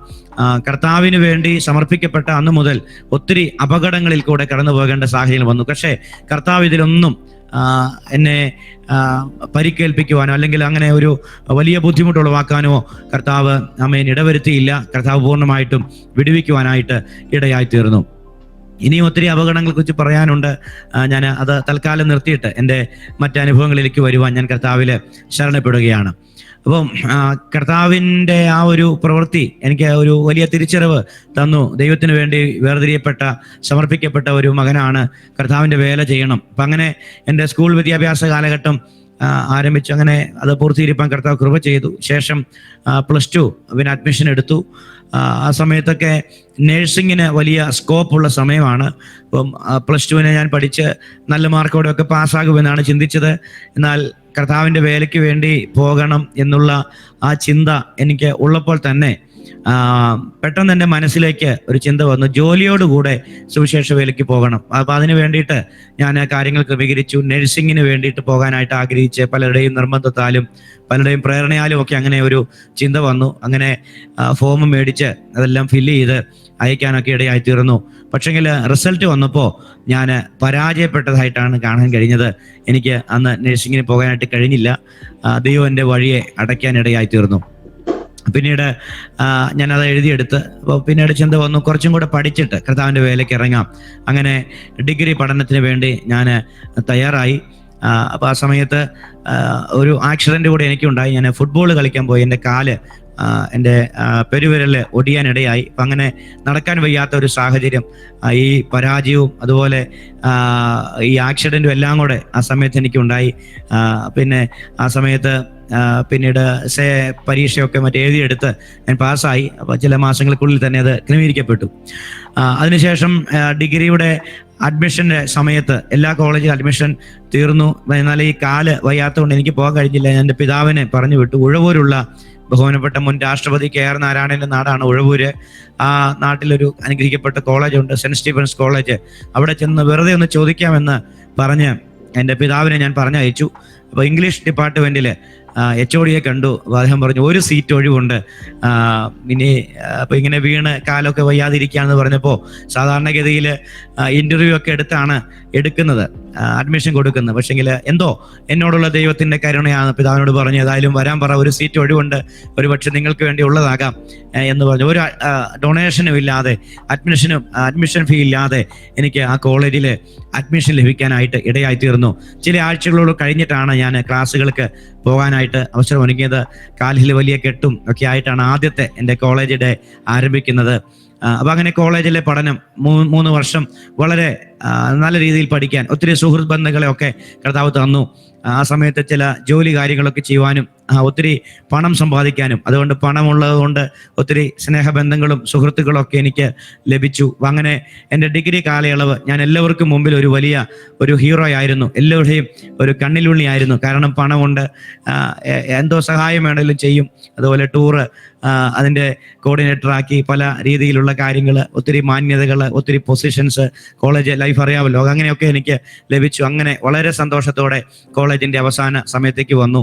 അപ്പോൾ ആ സമയത്തും എൻ്റെ മേലുള്ള വിളി എന്ന് പറയുന്നത് കർത്താവിൻ്റെ വേലയാണ്. പക്ഷെങ്കിൽ അന്നേരവും ഞാൻ വീണ്ടും എൻ്റെ തീരുമാനത്തിൽ ഒരു ചെറിയ മാറ്റം വരുത്തി, കുറച്ചും കൂടെ പഠിക്കണം. അപ്പം BA ജേർണലിസം എന്നൊരു കോഴ്സിനെ കുറിച്ച് അറിഞ്ഞു. അപ്പോൾ അതിനെ പോയി കഴിഞ്ഞാൽ ഒത്തിരി ഇംഗ്ലീഷ് ഭാഷയിൽ പ്രാവീണ്യമൊക്കെ നേടാം. BA ഇംഗ്ലീഷ് ലിറ്ററേച്ചർ കഴിഞ്ഞിട്ട് ആ കോഴ്സും കൂടെ എടുത്തിട്ട് ബാക്കി കാര്യങ്ങൾ ചെയ്യാമെന്ന് പറഞ്ഞ് അതിനു വേണ്ടിയിട്ട് ശ്രമിച്ചപ്പോൾ വീണ്ടും ദൈവത്തിൻ്റെ കാര്യം എനിക്ക് ഭാരമായിട്ട് വന്നു. ആ വിഷയങ്ങൾക്ക് ഞാൻ പരാജയപ്പെട്ടു. എനിക്ക് കോഴ്സ് കംപ്ലീറ്റ് ചെയ്യാനായിട്ട് കഴിഞ്ഞില്ല. ആ സമയത്ത് എനിക്ക് മനസ്സിലായി, മുമ്പും പിമ്പും അടച്ചാൽ നമുക്ക് രക്ഷപ്പെടാൻ കഴിയുകയില്ല. കർത്താവിൻ്റെ കാര്യം ഭാരമായിട്ട് വന്നാൽ നമുക്ക് ഒരു തരത്തിലും മുൻപോട്ട് പോകാൻ കഴിയുകയില്ല എന്ന് മനസ്സിലായി. യോനയുടെ ജീവിതം എന്നെ ഒത്തിരി സ്വാധീനിച്ചു. യോനയെക്കുറിച്ചുള്ള ദൈവത്തിന്റെ പദ്ധതി നിനവയോട് പോയി പ്രസംഗിക്കുക എന്നുള്ളതായിരുന്നു. പക്ഷെങ്കിൽ യോന സൗകര്യാർത്ഥം തർശീസിലേക്ക് കപ്പൽ കയറി. പക്ഷെങ്കിൽ അവിടെ എത്തുന്നതിന് മുമ്പ് തന്നെ കർത്താവിൻ്റെ കരം അവനെ സന്ദർശിച്ചു. ദൈവം അവനെ പിടിച്ചു മടക്കി വരുത്തി നിനവയിൽ എത്തിച്ചു. ഇത് ഞാൻ വളരെ ആഴമായിട്ട് ചിന്തിക്കാൻ ഇടയായിത്തീർന്നു. അപ്പോൾ അതുപോലെ ഞാൻ ഈ പരാജയം പലവട്ടം കണ്ടപ്പോൾ എനിക്ക് മനസ്സിലായി, ഇനി രക്ഷയില്ല. കർത്താവിൻ്റെ വേലയ്ക്ക് വേണ്ടി ഉള്ളതാണ്. ദൈവത്തിൻ്റെ വചനം പഠിക്കാൻ ഇറങ്ങണം. കർത്താവിൻ്റെ വചനത്തിന് പഠിക്കാൻ വേണ്ടി അഡ്മിഷൻ എടുക്കണമെന്നുള്ള ചിന്ത എന്നെ ഭരിക്കാനിടയായിത്തീർന്നു. അങ്ങനെയാണ് ഞാൻ വചനം പഠിക്കുവാൻ വേണ്ടി ഞാൻ തയ്യാറായി. അങ്ങനെ മണക്കാലയിലുള്ള ഫെയ്ത്ത് തിയോളജിക്കൽ സെമിനാരിയിൽ ദൈവത്തിൻ്റെ വചനം പഠിക്കാൻ വേണ്ടി അഡ്മിഷൻ എടുക്കുവാൻ കർത്താവ് എനിക്ക് അവസരമൊരുക്കി. അങ്ങനെ ആ സമയത്ത് ഡിഗ്രി പാസ്സാകാത്തവർക്ക് വേണ്ടി +2 ബേസിൽ ഒരു ഇൻ്റഗ്രേറ്റഡ് BD എന്ന് പറയുന്ന കോഴ്സ് ആരംഭിച്ചു. ആദ്യത്തെ ബാച്ചാണ് ഞങ്ങളുടെ. ആ സമയത്ത് ഞങ്ങൾക്ക് അഡ്മിഷൻ ലഭിച്ചു. 4 വർഷം എന്നുള്ളത് 5 വർഷം, 1 വർഷം ഒരു ബേസിക് ആയിട്ടുള്ള കാര്യങ്ങളൊക്കെ പഠിക്കുക. അങ്ങനെ 5 വർഷം പഠിക്കാനായിട്ട് കഴിഞ്ഞാൽ BD കരസ്ഥമാക്കാം. അങ്ങനെ ആ കോഴ്സിന് ജോയിൻ ചെയ്തു. അപ്പം ആ സമയം കൊണ്ട് പിന്നീട് ഡിഗ്രിയുടെ കാര്യങ്ങളൊക്കെ എഴുതുവാനും അത് പാസ്സാകുവാനും കർത്താവ് കൃപ ചെയ്തു. അപ്പം അങ്ങനെ കർത്താവിൻ്റെ വേലയ്ക്ക് വേണ്ടി ഇറങ്ങി. അങ്ങനെ പഠനം ആരംഭിച്ചു. 5 വർഷങ്ങൾ ആ സെമിനാരിയിൽ പഠിക്കാൻ കർത്താവ് കൃപ ചെയ്തു. 5 വർഷങ്ങൾ എന്ന് പറയുന്നത് ഒത്തിരി വർഷങ്ങൾ പോലെ എനിക്ക് തോന്നുന്നു. കാരണം ദൈവത്തിൻ്റെ കരുതൽ അനുഭവിച്ചറിഞ്ഞ വർഷമായിരുന്നു. ഫീസ് അടയ്ക്കുവാനൊക്കെ ഒത്തിരി ബുദ്ധിമുട്ടിയ സമയങ്ങളുണ്ട്. ആ സമയങ്ങളിലൊക്കെ പലരും, ഞാൻ പോലും അറിയാത്ത ആളുകൾ എൻ്റെ ഫീസ് അടയ്ക്കുകയും അധ്യാപകരിൽ കൂടെയൊക്കെ കർത്താവ് എനിക്ക് വേണ്ടി കരുതിയ വഴികളൊക്കെ ഉണ്ട്. അപ്പോൾ തന്നെ വിളിച്ചവർക്ക് വേണ്ടി പ്രവർത്തിപ്പാൻ കരുതുവാൻ ദൈവം ശക്തനാണെന്ന് അതിലൂടെ എനിക്ക് മനസ്സിലാക്കാൻ കഴിഞ്ഞു. ഏലിയാവിനെ ദൈവം കിരീത്തുതോട്ടിലിരുത്തിയെങ്കിൽ തനിക്ക് വേണ്ടിയ നന്മയും ദൈവം ഒരുക്കും, ഭക്ഷണവും പാനീയവും കർത്താവ് കരുതും എന്ന് നമുക്ക് വചനത്തിൽ വായിക്കാൻ കഴിയുന്നുണ്ട്. അങ്ങനെ ഇന്ന് ഈ വചനം കേൾക്കുമ്പോൾ, സാക്ഷ്യം കേൾക്കുമ്പോൾ കേൾക്കുന്ന പ്രിയപ്പെട്ട ഒരു കാര്യം ഞാൻ പറയാം. വിളിച്ച ദൈവം വിശ്വസ്തനാണ്. വഴിയിൽ അലയാൻ ദൈവം അനുവദിക്കുകയില്ല. നമ്മെ വിളിച്ച ദൈവം നമുക്ക് വേണ്ടിയതൊക്കെയും കരുതി വെച്ചിട്ടുണ്ട്. അത് അതാത് സമയങ്ങളിൽ ദൈവം നമുക്ക് നൽകുമെന്നുള്ള ആ ചിന്ത നമ്മെ ഒന്ന് ഭരിക്കുവാനായിട്ട് ഇടയായി തീരട്ടെ. അപ്പോൾ 5 വർഷങ്ങൾ പഠിച്ച് എൻ്റെ അക്കാഡമിക് ലെവലൊക്കെ അങ്ങ് മാറി. ഡിഗ്രിക്കും +2 ഒക്കെ പരാജയപ്പെട്ട ആ ഒരു സാഹചര്യമല്ലായിരുന്നു. നല്ല മാർക്കോട് കൂടെ തിയോളജിക്കൽ എഡ്യൂക്കേഷൻ അല്ലെങ്കിൽ വേദശാസ്ത്ര പഠനം പൂർത്തീകരിപ്പാൻ കർത്താവ് എനിക്ക് അവസരമൊരുക്കി. നല്ല ഒരു ഗ്രാജുവേഷൻ സർവീസ് എനിക്ക് തന്നു. അങ്ങനെ ഞാൻ കർത്താവിൻ്റെ വേലയ്ക്ക് വേണ്ടി പിന്നീട് എന്ത് ചെയ്യണമെന്ന് അറിയാൻ കഴിയാതെ ഇങ്ങനെ എല്ലാവർക്കും ഒരു ആശയക്കുഴപ്പം ഉണ്ടാകും. ബൈബിൾ കോളേജ് പഠനാനന്തരം എന്ത് ചെയ്യും? എല്ലാവർക്കും ഉള്ളൊരു ചലഞ്ചാണ്, വെല്ലുവിളിയാണ്. പക്ഷെങ്കിൽ കർത്താവിനോട് ആലോചന ചോദിച്ചിട്ട് വേണം കാര്യങ്ങൾ ചെയ്യാൻ. പക്ഷെ ഇവിടെയും എനിക്കൊരു പരാജയം സംഭവിച്ചു. ഞാൻ ബൈബിൾ കോളേജ് പഠനം കഴിഞ്ഞിട്ട് എല്ലാവരും ചെയ്യുന്ന പോലെ, മിക്ക ആളുകളും ചെയ്യുന്ന പോലെ ഞാനും തീരുമാനിച്ചു നോർത്ത് ഇന്ത്യയിലേക്ക് പോകാം. അവിടെ പോയി മലമറിക്കാം എന്നുള്ള ഒരു ചിന്ത. കാരണം ഭാഷ അറിയത്തില്ല, വലിയ പ്രാവീണ്യമൊന്നുമില്ല, വലിയ കഴിവൊന്നുമില്ല. പക്ഷേ എങ്കിലും ദൈവം കൃപ തരും എന്ന് ഉള്ള ഒരു ചിന്തയോടുകൂടെ നോർത്ത് ഇന്ത്യക്ക് ആരോ പറയുന്നത് കേട്ട് ഞാൻ കടന്നു ചെന്നു. അവിടെ ഒരു സ്കൂളിൽ പഠിപ്പിക്കുകയും അവിടെ ചെറിയൊരു വേല ആരംഭിക്കുകയും ചെയ്യുക എന്നുള്ളതാണ് എൻ്റെ മേലുണ്ടായിരുന്ന ആ ഒരു നിയോഗം. അത് ദൈവശബ്ദം കേൾക്കാതെ ഞാൻ യാത്ര ചെയ്തു എന്നുള്ളതാണ് വാസ്തവം. അങ്ങനെ രാജസ്ഥാനിൽ ഞാൻ കടന്നു ചെന്നു. ഉദയപൂരുള്ള ഒരു സ്കൂളുമായിട്ട് ബന്ധപ്പെട്ടു ആണ് കടന്നു ചെന്നത്. അവിടെ പഠിപ്പിക്കാൻ നോക്കിയിട്ട് ഞാൻ പറയുന്നത് കുഞ്ഞുങ്ങൾക്ക് മനസ്സിലാവുന്നില്ല, കുഞ്ഞുങ്ങൾ പറയുന്നത് എനിക്കും മനസ്സിലാവും. കാരണം ഹിന്ദി അറിയുന്നില്ല, ഇംഗ്ലീഷും അറിയത്തില്ല. അപ്പം അത് വലിയ ബുദ്ധിമുട്ടായിട്ട് മാറി. ഞാൻ ആകെപ്പാടെ മടുത്തു. അവിടെ വേല തുടങ്ങാനായിട്ട് മലയാളത്തിലാണ്, ആരെങ്കിലും പരിഭാഷപ്പെടുത്തിയാലേ അവർക്ക് മനസ്സിലാകത്തുള്ളൂ. അപ്പം ഞാൻ പറയാൻ ആഗ്രഹിക്കുന്നത്, നമ്മുടെ മേലുള്ള വിളി അതല്ലായിരുന്നു അല്ലെ. ഓരോരുത്തർക്കും ദൈവം ഒരു കറക്റ്റ് സ്ഥാനം വെച്ചിട്ടുണ്ട്. ആ ഒരു സ്ഥലത്ത് അല്ലെങ്കിൽ ആ ഒരു അക്യുറേറ്റ് ആയിട്ടുള്ള ആ ഒരു ദൈവിക ഉദ്ദേശത്തിലേക്ക് അല്ലെങ്കിൽ ദൈവത്തിൻ്റെ പിന്നെ നിയോഗത്തിലേക്ക് വന്നെങ്കിലേ നമുക്ക് വിജയിക്കാൻ കഴിയത്തുള്ളൂ. ഇപ്പം ഞാൻ ചെയ്യുന്ന ശുശ്രൂഷ മറ്റൊരാൾ ചെയ്താൽ അതൊരിക്കലും വിജയിക്കത്തില്ല. മറ്റൊരാൾ ചെയ്യുന്ന കാര്യം എനിക്ക് ചെയ്യാൻ കഴിയത്തില്ല. അപ്പോൾ ദൈവത്തിന് നമ്മെക്കുറിച്ചുള്ള പദ്ധതി എന്താണോ അത് മനസ്സിലാക്കി നമ്മൾ അതിനെ സ്വീകരിച്ച് അതിനുവേണ്ടി സമർപ്പിച്ചെങ്കിലേ നമുക്ക് വിജയിക്കാൻ കഴിയുള്ളൂ എന്ന് എനിക്ക് മനസ്സിലാക്കാൻ കഴിഞ്ഞു. ഞാൻ 3-4 മാസം കൊണ്ട് മടങ്ങി വന്നു. ആ സമയത്ത് വിവാഹപ്രായം എത്തി. വിവാഹത്തിന് വേണ്ടിയുള്ള കാര്യങ്ങളൊക്കെ ആലോചന തുടങ്ങി, പരസ്യങ്ങൾ കൊടുത്തു. ആ സമയത്തും അവിടെ ഞാൻ രാജസ്ഥാനിൽ മറ്റൊരു ദേവദാസന്റെ കൂടെ 1-2 മാസങ്ങൾ പാർത്തു. അപ്പം അങ്ങനെ ഒത്തിരി മാനസികമായിട്ടുള്ള സംഘർഷങ്ങളൊക്കെ അനുഭവിച്ച സമയങ്ങളായിരുന്നു. വീട്ടുകാരോ സഹോദരങ്ങളോ പ്രിയപ്പെട്ടവരാരും കൂടെയില്ല. ആ സമയത്ത് ഒറ്റപ്പെട്ടു പോയ സമയം, വിവാഹപ്രായമെത്തി, വിവാഹം നടക്കണം. അപ്പം അങ്ങനെയൊക്കെയുള്ള ചിന്തകൾ ഭരിക്കാൻ തുടങ്ങി. ഇനി അവിടെ നിന്നാൽ കാര്യം ശരിയാകത്തില്ല എന്ന് മനസ്സിലാക്കി ഞാൻ വേഗത്തിൽ അവിടെ നിന്ന് പോവുകയാണെന്ന് പറഞ്ഞ് നാട്ടിലേക്ക് യാത്ര തിരിച്ചു. അങ്ങനെ ഭവനത്തിൽ വന്നു. അങ്ങനെ ഇരിക്കുമ്പോഴാണ് അസംബ്ലീസ് ഓഫ് ഗോഡ് പ്രസ്ഥാനത്തിൽ പാസ്റ്റേഴ്സിനെ ഇന്റർവ്യൂ ചെയ്യുന്നുണ്ടെന്നുള്ള ഒരു വിവരം എനിക്ക് ലഭിച്ചത്. ഞാനും ആപ്ലിക്കേഷൻ കൊടുത്തു. അങ്ങനെ 2015 സെപ്റ്റംബർ മാസം ഞാൻ മടങ്ങി വന്നു. അതിനുശേഷം ഇന്റർവ്യൂവിന് അറ്റൻഡ് ചെയ്തു. ദൈവത്തിന്റെ കൃപയാൽ ഇന്റർവ്യൂ പാസ്സാകാൻ ഇടയായി. ഞങ്ങളുടെ പരിചയത്തിലൊരു കർത്താവിന്റെ ദാസൻ കമ്മിറ്റിയിൽ ഉണ്ടായിരുന്നുകൊണ്ട് ഞാൻ ഇങ്ങനെ ആവശ്യപ്പെട്ടത് പ്രകാരം എനിക്ക് ഒരു സഭയോടുകൂടെ എനിക്ക് ശുശ്രൂഷ ആരംഭിക്കാൻ തക്കവണ്ണം ക്രമീകരണം ചെയ്തു. എൻ്റെ ആദ്യത്തെ ശുശ്രൂഷ ആരും വിശ്വാസികളില്ലാത്ത ഒരു പുതിയ വർക്കായിരുന്നില്ല. 10-15 പേരുള്ള 4 കുടുംബങ്ങളുള്ള ഒരു ചെറിയ സഭയുടെ പാസ്റ്ററായിട്ടാണ് എനിക്ക് ആദ്യത്തെ അപ്പോയിൻമെന്റ് ലഭിക്കാൻ ഇടയായത്. അങ്ങനെ ഇടുക്കി നെടുങ്കണ്ടത്തിനടുത്ത് മേലെച്ചിന്നാർ എന്ന് പറയുന്ന ആ സ്ഥലത്ത് ഞാൻ കടന്നു ചെന്ന് അവിടെ സഭയുടെ ശുശ്രൂഷകനായിട്ട് ചാർജ് ഏറ്റെടുത്തു. ഞാൻ വിവാഹിതനല്ല. അപ്പോൾ അങ്ങനെ ആദ്യത്തെ ഒരു അനുഭവമാണ് ശുശ്രൂഷയിൽ. ഞാൻ ആ സഭയുടെ ഉത്തരവാദിത്വം ഏറ്റെടുത്തു. അവിടെ പ്രാർത്ഥന കൂട്ടായ്മകളൊക്കെ ആരംഭിച്ചു. വളരെ പരിമിതമായ സാഹചര്യങ്ങളെ അവിടെ ഉണ്ടായിരുന്നുള്ളൂ. വളരെ ഇടിഞ്ഞു പൊളിഞ്ഞ വീട്, വെള്ളം മഴ പെയ്താൽ വെള്ളം ഒരു തുള്ളി പോലും പുറത്തു പോകത്തില്ല, എല്ലാം അകത്ത് വരും. തറയൊക്കെയാണ് ഇടിഞ്ഞു പൊളിഞ്ഞു കിടക്കുന്നു. അടുക്കളയാണെങ്കിൽ ഇങ്ങനെ തട്ടായിട്ടുള്ള സ്ഥലമായതുകൊണ്ട് അങ്ങ് വലിയ കുഴിയിലാണ്. ഇത് കയറാനും ഇറങ്ങാനും ഒക്കെ പാട്. അപ്പോൾ അങ്ങനെയൊക്കെയുള്ള ഒത്തിരി ബുദ്ധിമുട്ട്. പക്ഷെ എങ്കിലും കർത്താവ് എന്നെ അവിടെ നിർത്താനിടയായി. ഞങ്ങളവിടെ പാർത്ത്, ഞാനവിടെ പാർത്ത്, എൻ്റെ മാതാവും വല്ലപ്പോഴൊക്കെ കടന്നു വരും. എനിക്ക് വേണ്ടുന്ന പാത്രങ്ങൾ കാര്യങ്ങളൊക്കെ മാതാവാണ് ആദ്യം മേടിച്ചു തന്നത്. അങ്ങനെ ഒരു പൈനിയർ വർക്ക് അല്ലെങ്കിൽ തുടക്കക്കാരൻ്റെ ശുശ്രൂഷ ആ സഭയോടുള്ള ബന്ധം ചെയ്യാൻ കർത്താവ് കൃപ തന്നു. അപ്പോൾ ആ സമയത്താണ് വിവാഹത്തെക്കുറിച്ചുള്ള പരസ്യങ്ങളൊക്കെ കൊടുത്തത്. ആദ്യം പരസ്യം കൊടുത്തു. 2-3 കോളുകളെ വന്നുള്ളൂ. അപ്പോൾ എനിക്ക് മനസ്സിലായി പാസ്റ്റർമാർക്ക് വലിയ ഡിമാൻഡൊന്നുമില്ല. പാസ്റ്റർ ആയതുകൊണ്ട് വിവാഹം നടക്കാൻ അല്പം ബുദ്ധിമുട്ടാണെന്നൊക്കെ മനസ്സിലായി. അപ്പം അങ്ങനെ ഞാൻ ദൈവത്തോട് പ്രാർത്ഥിച്ചു. ആ സമയത്ത് കർത്താവ് ഒരു നിയോഗം തന്നു. ചില ദിവസങ്ങൾ ദൈവസന്നിധിയിൽ പ്രാർത്ഥിക്കണം, താണിരുന്ന് പ്രാർത്ഥിക്കണമെന്ന് ഒരു ചിന്ത കർത്താവ് എനിക്ക് തന്നു. അങ്ങനെ 2016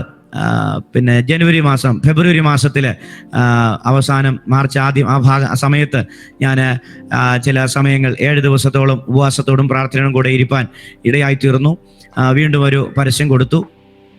അപ്പോൾ കർത്താവ് എൻ്റെ ഹൃദയത്തിൽ തന്നൊരു ചിന്തയാണ്, നമ്മുടെ ആഗ്രഹങ്ങൾ എന്താണോ നമ്മളത് എഴുതി വെച്ച് പ്രാർത്ഥിക്കുക. നമ്മുടെ ആഗ്രഹങ്ങളെ, നമ്മുടെ ആവശ്യങ്ങളെ കർത്താവ് അറിയുന്നു. പക്ഷേ നമ്മൾ ആ കാര്യങ്ങൾ എന്ത് ചെയ്യണം?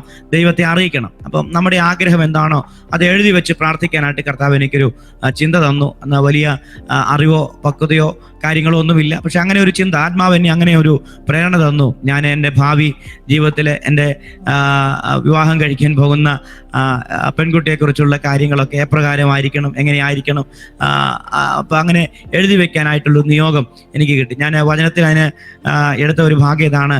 ഗിദെയോൻ ദൈവത്തോട് അടയാളം ചോദിക്കുന്നുണ്ട്. ഗിദെയോൻ ദൈവത്തോട് അടയാളം ചോദിക്കുന്നുണ്ട്. ഒരു ആട്ടിൻതോല് വിരിച്ചിട്ട് അതിനകത്ത് വെള്ളവും പുറത്ത് ഉണങ്ങിയും കിടക്കണം, അതുപോലെ അത് നനഞ്ഞും മറ്റത് നിലം നനഞ്ഞും ഇത് ഉണങ്ങി. അപ്പം അങ്ങനെ ഒരു അടയാളം ചോദിക്കുന്നുണ്ട്. അപ്പം ദൈവം അതുപോലെ തന്നെ ചെയ്തുവെന്ന് എനിക്ക് ആ ഒരു ചിന്ത വന്നപ്പോൾ ഞാനും ഇപ്പം ഈ ഒരു ചിന്ത എൻ്റെ മനസ്സിൽ കുറിച്ചിടാനിടയായിത്തീർന്നു. അങ്ങനെ ഒരു 10 കൂട്ടം കാര്യം എന്നെ വിവാഹം കഴിക്കാൻ പോകുന്ന പെൺകുട്ടി, എനിക്കറിയത്തില്ല ആരാണെന്ന്, പക്ഷെങ്കിൽ അതിനെക്കുറിച്ച് എഴുതാനിടയായിത്തീർന്നു. അപ്പം അതിനാൽ എനിക്കൊരു കൺഫർമേഷൻ കിട്ടും. അപ്പം ആ ഒരു ചിന്തകൾ ഞാൻ ഡയറിയിൽ എഴുതി. അതിനുശേഷം വിവാഹ ആലോചനകൾ ഇങ്ങനെ വരാൻ തുടങ്ങി. ഉപവാസത്തിന് ശേഷം ഞാനിങ്ങനെ ഒരു ശനിയാഴ്ച വിശ്രമിക്കുന്ന സമയത്ത് ഒരു കോള് വന്നു. കോള് വയനാട്ടിൽ നിന്നായിരുന്നു. അപ്പോൾ ആ ഒരു കാര്യത്തിൽ ഞാനിങ്ങനെ പ്രാർത്ഥിച്ച ഒരു നിയോഗം പോലെ തോന്നി. അപ്പം അങ്ങനെയാണെങ്കിൽ അടുത്ത ദിവസം വന്ന് കാണുവാനായിട്ട് ആവശ്യപ്പെട്ടു. അപ്പം അങ്ങനെ അന്ന് ഉപവാസത്തിന് ശേഷം കർത്തൃമേശയുണ്ട്, ഇതെല്ലാം കഴിഞ്ഞ് ഹൈറേഞ്ചിൽ നിന്ന് വേഗം ഞാൻ നാട്ടിലേക്ക് വന്നു. ശേഷം രാത്രിയിലെ ബസ് ബുക്ക് ചെയ്ത് എൻ്റെ സമീപത്തുള്ള അടുത്തുള്ള മറ്റൊരു പാസ്റ്റർ, ഞങ്ങളുടെ പാസ്റ്റർ അവിടെ നിന്നാണ് വിവാഹം ചെയ്തിരിക്കുന്നത്, അദ്ദേഹം വയനാട്ടിൽ ഉണ്ടായിരുന്നു. അപ്പോൾ അതുകൊണ്ട് അദ്ദേഹത്തോട് വിളിച്ചു പറഞ്ഞു, ഞാനിങ്ങനെ വരുന്നുണ്ട്, പിന്നെ ഒന്ന് ഹെൽപ്പ് ചെയ്യണം, ഈ ഒരു പ്രപ്പോസൽ കാണാൻ വേണ്ടി പോകണം എന്ന് പറഞ്ഞു. അങ്ങനെ ഞാൻ ആ ഭവനത്തിൽ ചെന്ന് ഇങ്ങനെ സംസാരിച്ചു. പെൺകുട്ടിയും ഭാര്യയുമായിട്ട് സംസാരിക്കുന്ന ആ ഒരു രംഗം വന്നു. അപ്പോൾ ഇങ്ങനെ സംസാരിക്കുമ്പോൾ ഞാൻ എന്താണോ എഴുതിയത്, ഞാൻ പൊക്കം ചോദിച്ചു, അതുപോലെ പഠനം ചോദിച്ചു, അതുപോലെ സുവിശേഷ വേലയെക്കുറിച്ചുള്ള താല്പര്യങ്ങൾ ഒക്കെ ചോദിച്ചു. അപ്പം അങ്ങനെയുള്ള കാര്യങ്ങൾ ചോദിച്ചു. ഞാൻ എഴുതിയ കാര്യമായിട്ടെല്ലാം ഇങ്ങനെ പൊരുത്തപ്പെട്ടു വരിക, എല്ലാ കാര്യങ്ങളും.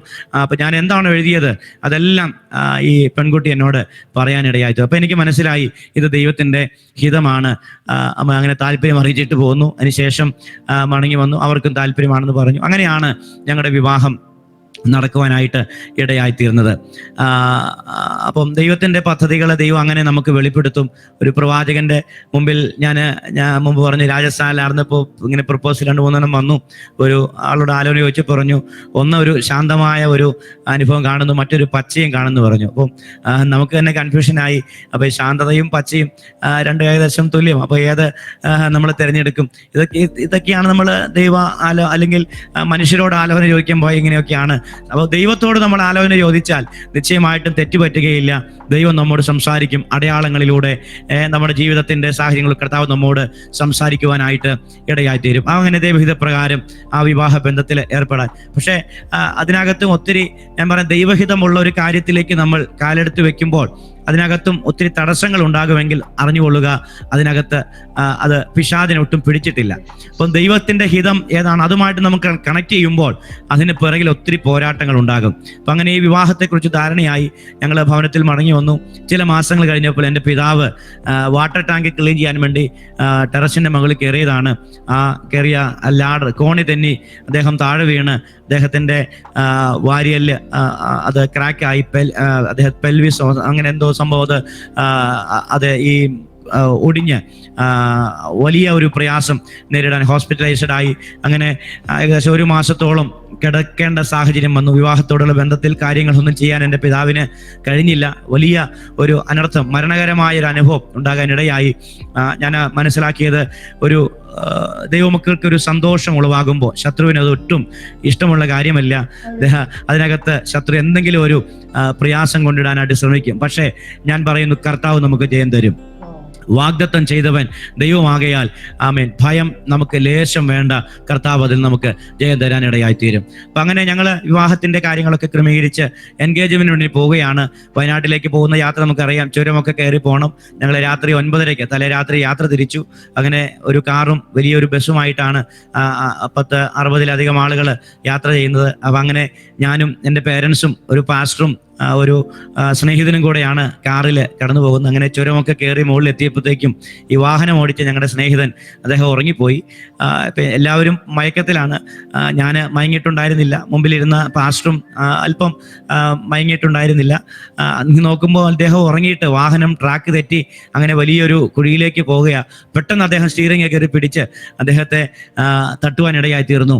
അത് കണ്ടില്ലായിരുന്നുവെങ്കിൽ വലിയൊരു അപകടം വിവാഹത്തോടുള്ള ബന്ധത്തിൽ അവിടെ സംഭവിക്കുമായിരുന്നു. ഞാൻ മുമ്പേ പറഞ്ഞതുപോലെ ദൈവമക്കളുടെ ജീവിതത്തിൽ ഒരു നന്മ വെളിപ്പെടുമ്പോൾ പിശാച് അതിനെ ഏതു വിധേനയും തടയുവാൻ നോക്കും. പക്ഷെങ്കിൽ ദൈവത്തിന്റെ കരുതൽ നമ്മുടെ കൂടെയുണ്ട്, ദൈവത്തിന്റെ കരം നമ്മുടെ കൂടെയുണ്ട്. ദൈവം നമ്മെ സഹായിപ്പാൻ ശക്തനാണ് എന്ന് ഇന്ന് എനിക്ക് സന്തോഷത്തോടെ പറയാൻ കഴിയും. അനർത്ഥങ്ങൾ വ്യസനത്തിന് കാരണമായി തീരാതെ കർത്താവ് വിടുവിച്ചു. വളരെ സന്തോഷത്തോടെ എൻഗേജ്മെന്റ് കഴിഞ്ഞ് മടങ്ങി വരുവാനായിട്ട് കർത്താവ് കൃപ ചെയ്തു. അങ്ങനെ വിവാഹത്തിന്റെ കാര്യങ്ങളും പിറ്റേ ആഴ്ചയിൽ ഒരാഴ്ച വ്യത്യാസത്തിൽ ഞങ്ങളുടെ വിവാഹം കഴിഞ്ഞു. അങ്ങനെ കുടുംബമായിട്ട് കർത്താവിന്റെ വേലയിൽ ഞങ്ങൾക്ക് പ്രവേശിപ്പാൻ കർത്താവ് അവസരം ഒരുക്കി. എൻ്റെ വൈഫ് അത്യാവശ്യം സാമ്പത്തിക കാര്യ ചുറ്റുപാടൊക്കെയുള്ള വീട്ടിലാണ്.